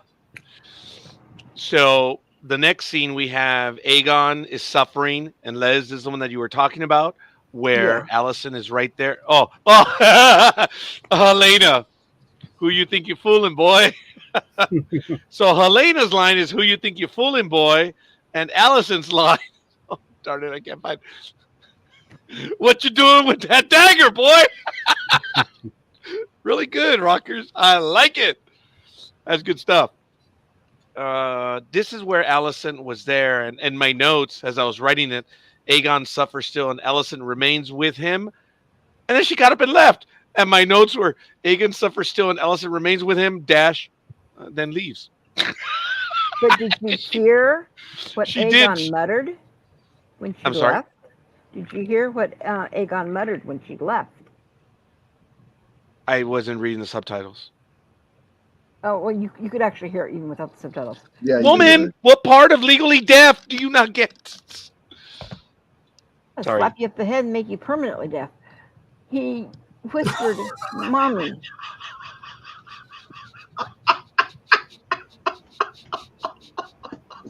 Oh shit. Mommy! Mommy! Mommy! I guess Aegon wasn't the only one that got slapped upside the head. Jeez. Oh god, I just got water all over the place. Ladies and gentlemen, trekking across the universe. House of the Dragon review program. I'm Roger. That's Liz. That's Richard. That's Lord Off the Gregor. And that's rails as Michael. usual. Folks, Quarter of 11 and we're going crazy. it doesn't Yeah. get much better than this. We've been at it That's for a what while. happens when it's after 10:30. Yes. The dragon especially. It's past my pumpkin time. Oh my goodness, that was absolutely awesome. So, no, I didn't hear that when he said "mommy." Yeah. I just okay. So he's starting to come to then. He's starting to come to, and I think the almost that first couple of seconds as he's coming to with all the pain and everything, he's kind of almost reverting back to a child that wants his mother for comfort. Okay. Yeah, but is he going to point the finger at him? Mhm. Well, here's the interesting going to thing. let him point the finger at Aemon. Do you But- think he knows? I mean, Okay. Yeah, Oh, Michael. I'm trying to remember. I mean, that battle was so intense. I was like, woo! They showed it in the flashback. They showed the scene of Aegon seeing Aemon coming at him. And Oh, yeah. Okay, I missed that. Okay. And, Oh, and the look on yeah, his yeah. face was, "Oh, holy, you know what?" And he yells "No!" or something like Yeah. that. Yeah. Okay, Liz, you being someone in trauma and stuff like this, folks, we all know this. And Liz, tell me if I'm really full of it or not. But due to the traumatic nature of the injury, he may not remember because I've been told, oh, for the love of God. Okay, Damn. are you asking me two separate questions? Are you? Did you asking see who me just to walked go- in? Gmo made me jump. And you know how that's Gmo over there. Yeah. Oh, Checks in the mail, Gmo. Michael says checks in the mail. Thank you. Sorry, folks. I think I jumped. Oh, now my neck is really hurting. Oh, jeez. Well, look, you know what? This is I- why we don't have a real show, folks. I am a lucky guy. That is Ooh. chicken, shrimp, and rice. I'm fortunate. That was cooked by her. As you know, there was another thing that happened in the family today. That woman, who is still legally married to me, she had cataract surgery today, and it looks like it went much better than anyone was hoping for. Awesome. Yeah. Good. A lot of stress has somewhere else. I don't know, but Oh, and that's why you're stress eating now? Is that what you're telling us?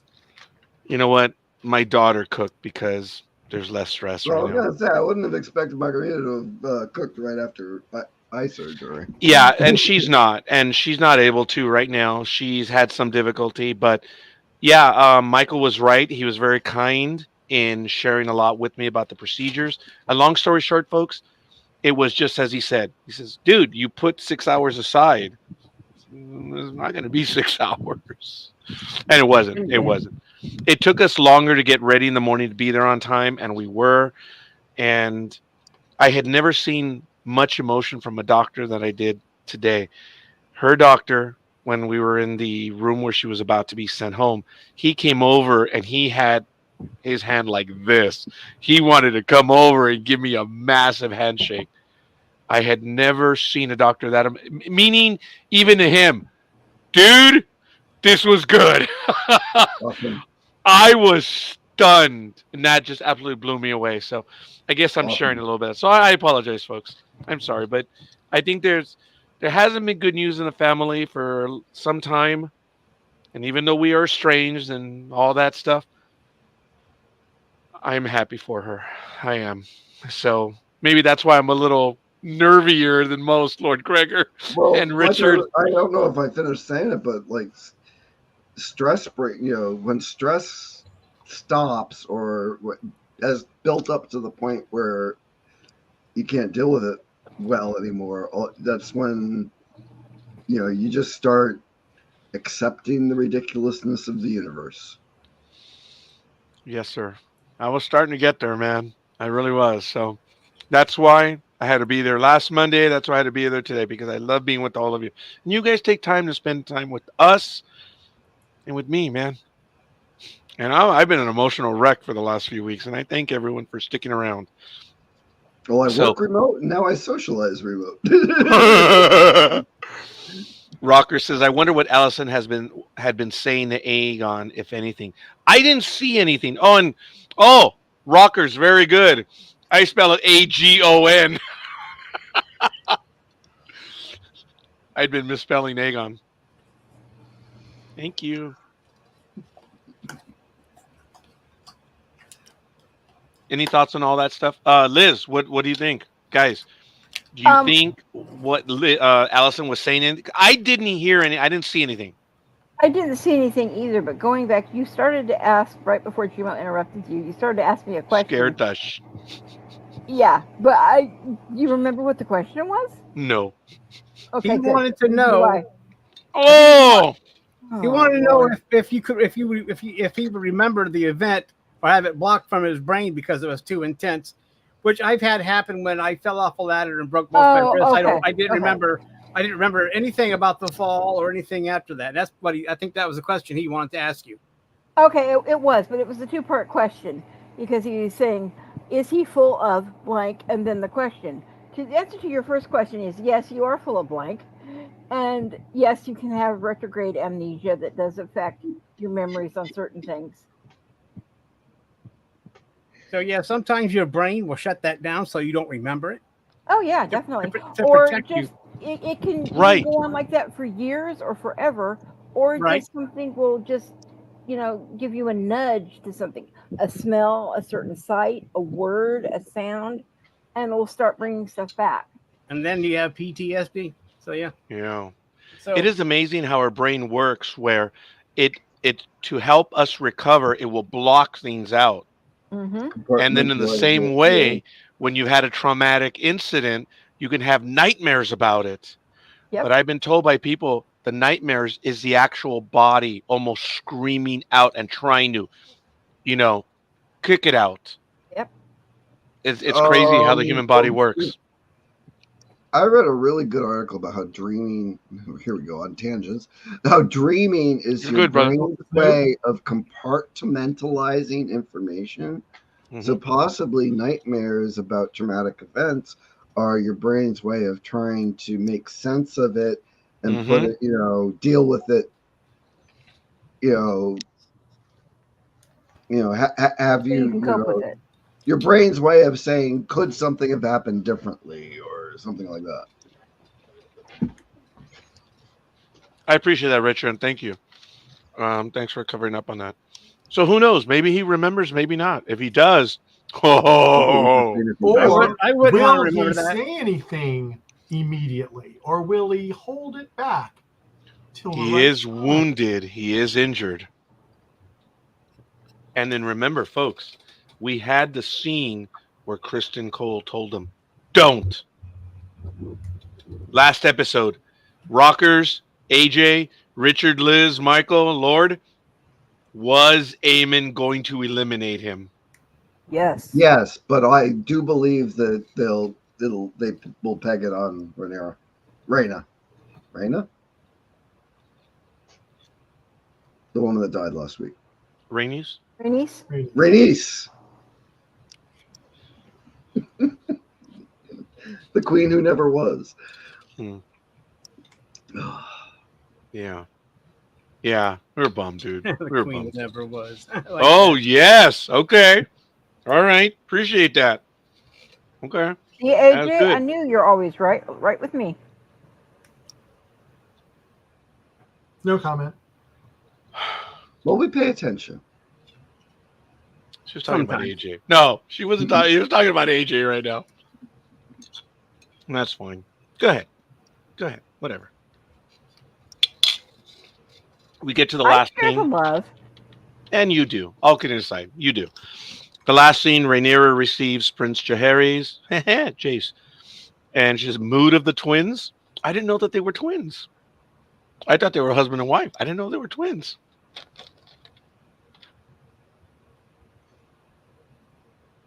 Okay. I didn't He wants Harrenhal. I'm proud of you, Jace. And he says, "You're proud of me, but you look angry." He says, "I'm a dragon rider, and I must wait here." And of course, he chafes at not being able to be useful. And Rhaenyra says, "I need dragons." And then he says, "Well, wait a minute, but we've got Vermithor and Silverwing. They can both take on Vhagar." She says, "Well, we don't have Vermithor riders." sound like something you would have in your kitchen? What's that? Doesn't Vermithor sound like something you would have in your kitchen? along with the vinegar and everything else. A little No, vermouth too. like some sort like in restaurants they have that little broiler thing that's called a salamander. Could the Vermithor be something like that? I thought you were talking about like cooking vermouth or something. No, like a cooking machine of sorts. Ah, okay. Yes, I also get less articulate after 10 p.m. Well, we are near the end, folks. It's the last scene. AJ, I missed it. Seriously, what was? I've been skinning all night, so I don't know which one. Your quip. Oh, that I missed it that they were twins. I'm like, I am stupid, man. You do Look, know folks, that I have. it's called the twins because the towers on either side of the river.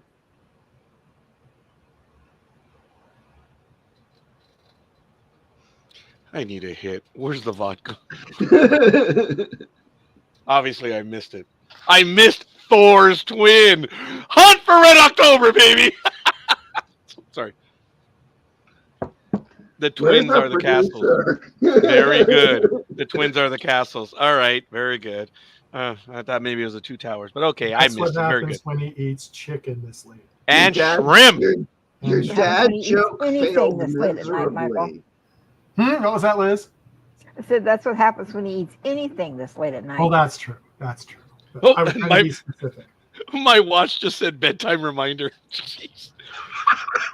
Oh my God, I'm not kidding. Okay.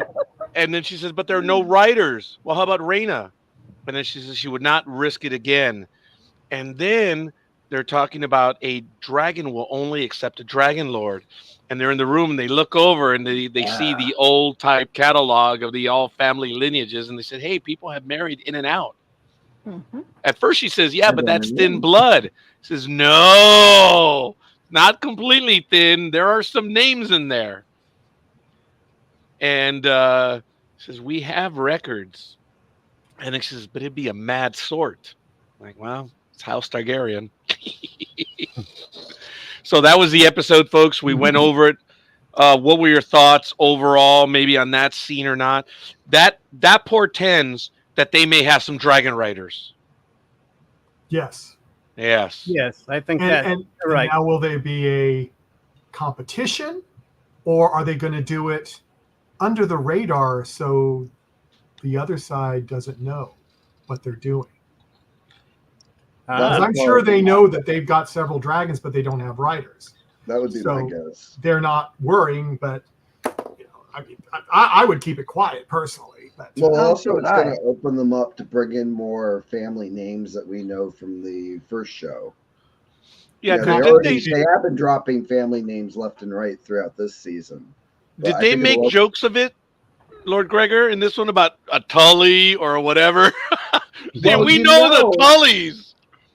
when the group of people were at Harrenhal, I'm like looking at the heavyset guy in the back on the right, and I'm like, no, that's not the actor that played Sam. And I've been like, since last night, I've been looking all over the place trying to find out if he had an uncredited appearance Really or if they bad digitally Tully? added him in or something. Aw. And I was trying to remember if the Tarleys were on in Harrenhal. I mean, in the Riverlands, or if they were in the Crown. I couldn't remember what fief they were in. Yeah, I don't remember as well. Chris, to now take you're a- going to make me go look that up. Yep, we're all gonna have to take a look at it again. oh, Well, I unless AJ I knows. was hunting all over the place in between meetings today about if it was John. No, now his last name escaped me. But if it was the actor that played Sam, so because his bearing was Oh, almost the Sam identical. that. Oh, I know who you mean. Yeah, Yeah, who saved Jorah's life, right? yeah. I love that scene. I saw it on a meme where he saves him and he said, "What did you do? This and this and this. Where'd you get it? This?" I'm like, "Okay." All right. He says, "Okay, see all those books over there? I need you to start translating them." Looks, but what do you want? A prize? You disobeyed orders, you little punk. That was great, man. That was in Game of Thrones. That was really good. He says, "Hey, John Bradley, way to go, AJ." Guts, AJ. I knew AJ could do it. I knew it. That's. What was that? Do I have a friend behind me today? One of your housemates. I hope. One of your house ghosts? Folks, I did tell Michael and I did tell a few other people that it has been deceptively quiet now for a while. And it was ever since we talked about that people saw something behind me on video.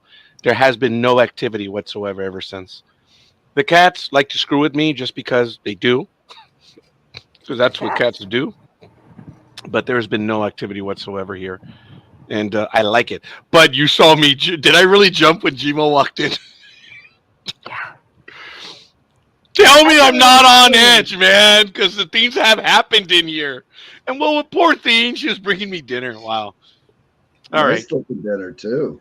I'm eternally grateful. She cooked that, and she started cooking right before the program began. I'm eternally grateful. So, all right, guys. What do you guys think of the overall episode? Let me see. Rocker says, since there's so many Targaryen bastards that are dragon seeds, they'll have to research the lineage to find them. I like how the history comes into play as tragedy. Yeah, that's good. Well, we've already seen a kind of a clue to that in last week's episode anyway. Yeah. Yep. Yeah, this is really good. So Yes. and also, we've got,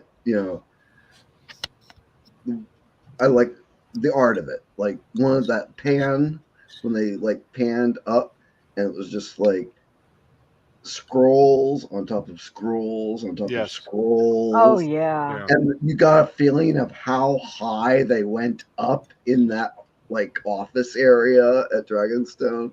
And it's like, of all the things that can give people goosebumps in a show, that's what gave me goosebumps. Yeah. Did it remind you at all a little bit of the Citadel that in Game of Yes. Thrones? Yes. Yeah, it did me too. Yes. Oh, okay. I saw it as there's hope. There's an opportunity. That's how I took it. So yes, yeah, it was a good scene. It was mother and son coming up with a possible solution. That was really good. That she's talking to him about it. She's sharing with him tragedies. That was really good stuff. And she's talking to him, not kind of putting him over in the corner and not, I mean, he I- was saying he didn't like that because they Yeah. were, he was, he's supposed to be the prince and she just kind of ignores him and he should be doing some things. So I thought that was great in that respect. Now, they had a missed opportunity. Now, I don't know if it's because they didn't want to recreate it or they didn't want to drag out the scene. But when they were talking about the Song of Ice and Fire, I really would have loved for them to have gone into the caves where Jon and Daenerys found all the cave drawings of Ooh. the legacy of the hair, of what happened and everything. Because I mean, I would say Viserys must have known about that. Mm. I don't know. I mean, to me, that just seemed like a missed opportunity.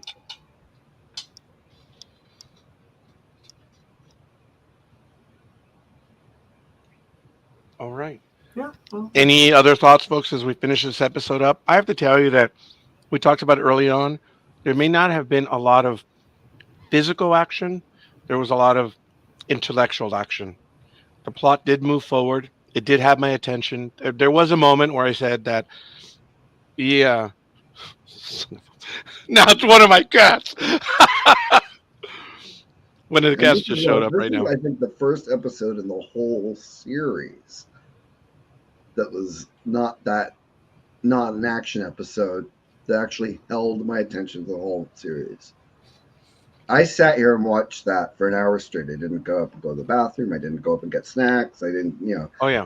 I'm sitting there and it's like before I knew it, 65 minutes went by. Yeah. You may see him. I apologize. A little big boy. I think he smells the food. That's why he's here. Of course. No. Oh my God. Oh, his claws are out. Yep. My Can you see his tail? Do you see his tail? Look at this big boy. This is Ash. Hi, Ash. He does not look happy because he can see the food. Like, put me down, give me a bite. Hell no. Do you let him lick your plate after? No. Why not? Not. Oh my God. Let me 'Cause we guess. use Roger that licks plate. his own plate. All right. Are Here, you- come over here, dumb. I mean, Ash. Here you go. Lick the plate.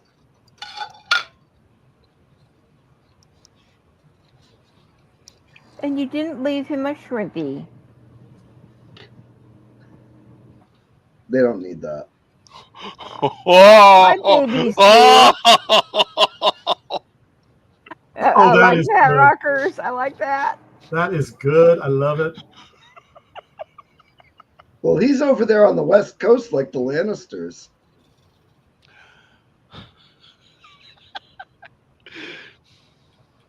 I will eat well. And maybe even die well. That was good. I appreciate it, man. Look, guys, all of the comments, man, they're absolutely awesome. We love it when you guys spend time with us and your comments. You guys are just as sharp, man, if not even sharper than us. And we're thrilled that you guys joined us. But I don't know. Last comments, as this was a good episode. I did enjoy it. I understand some people would call it a filler or a transition episode. All I know is that we're in the second half now. Darn it. Yeah. There's only 3 episodes left. Yeah. But folks, for those that know and don't know, HBO did announce there is a 3rd season. So they did it on the first. Oh, I'm sorry. On the first episode. So I didn't It's think good. they earned a 2nd season, but this season they're earning a 3rd. Oh, definitely. Yeah. Well, the only thing I want to say before we go, since it's 99.9 positive, we will be having on July 28th, 3 p.m. Eastern Time, noon Pacific Time. We will have Paul Kennedy from House of the Dragon, who plays Lord Jasper Ironrod Wild, and we are very excited that we are going to have him on with us. folks, it is so tough to stay silent. And folks, I have to tell you, I've known about this one for 2 weeks already. Okay. Yeah. And I can't say a word. All right. All I can Poor tell you Roger. is Poor Roger. Michael has another 3. It doesn't mean the House of the Dragon or the Ark or whatever. He has another 3 that are in the works. It's a matter of choosing dates and stuff. But Michael does such an incredible job. I always defer to him because it's what he does. And HBO said yes. And now it Yep. looks like it's the agent. Because we're not going to say, well, we're working on this and this and never show up. That's the Roger school. Well, This is the sadly Michael that's school. happened to me a couple of times, but when I thought it was a done deal, so Yeah. Yeah. But so we're going to have someone from House of the Dragon joining us. You said on the 28th? 28th Sunday afternoon, 3 p.m. Eastern, 12 noon Pacific time. Oh, man. I Well, know. I'm going to be at Comic-Con. That's the only weekend he could do it. So I get it. That's what I told you. Because he asked me, where do you? I'm going to be at Comic-Con. So I will probably be in somewhere, and I'll be listening to the episode. Rockers, hey, thank you. This is really neat. This is cool. And we do have quite a few others in the works. Some pan out. Michael and I were going over the numbers one time, and I think for every 20 emails that he sends out, one answers. and usually it's no. But there's an answer. And of the 20 emails that answer, one is a go, right? Pretty much. That's the numbers, guys. It's crazy. 1 out of every 20 will give us an answer. And of the ones that gave us an answer, yeah, that's how it's statistically. And Michael has learned it's the number of emails. So this is going to be cool, folks. This is going to be neat. You guys are going to be able to, well, I'm going to be a fan as well because I'm going to be somewhere else. But it's going to be neat. So, Liz, your thoughts on the episode? I know you already kind of said. Yeah, my thoughts are still the same. It was a good progressive to the next step, but it was a filler for me. Okay. I mean, yes, you kind of did need some of the stuff to get you there to the next stage, but Richard, instead of your thoughts, I should say your last comments, I suppose, on this episode. Well, like I said, I mean, this was it wasn't like one of those filler episodes. It had stuff going on in it. It might not have had a lot of action, but there was a lot of information, a lot of power plays going on. So this was an important episode going forward as to how things are working out. Damon and Mr. Patch, grabbing power. And that's going to come into play toward the end of this, I believe, toward the end of this season. So, I just think it was an incredible episode, and it was like well written, strongly written, and everything that was said had meaning. Yeah. Lord Gregor or Michael, and we're pretty much out. Oh, Michael, because I've said a lot. I pretty much said everything. I mean, I enjoyed it. As I said, I'm turning off the captions next time, so I can concentrate more. I might turn it up next time. Oh, the sound? Oh, okay. Yeah, well, if I turn it up, the entire neighborhood knows what I'm doing. And then when I have sex scenes, I don't need the neighbors to know. Only because I'm deaf. But all kidding aside. All right, well, fair enough. Yeah. Folks, this was absolutely awesome. This was a 1-hour episode, and we went through all of it. There was a lot that happened, and it was good stuff. I'm looking forward to the next 3 episodes, and I want to thank everyone that joined us. Rockers Los Angeles, AJ, I'm glad you were here as well. I think we did. Those might have been our only comments. Hope, we miss you. Hope you had a good time. And I want to thank the co-host of this program, Liz, Lord Gregor, Richard, the Lionhearted, Michael. I'm Roger. So I'm going to ask on this one, head on over to ndbmedia.net. Click like, subscribe, and follow on YouTube. And always be safe. And I can't wait for the next 3 episodes. We'll see you guys on the other side. Peace!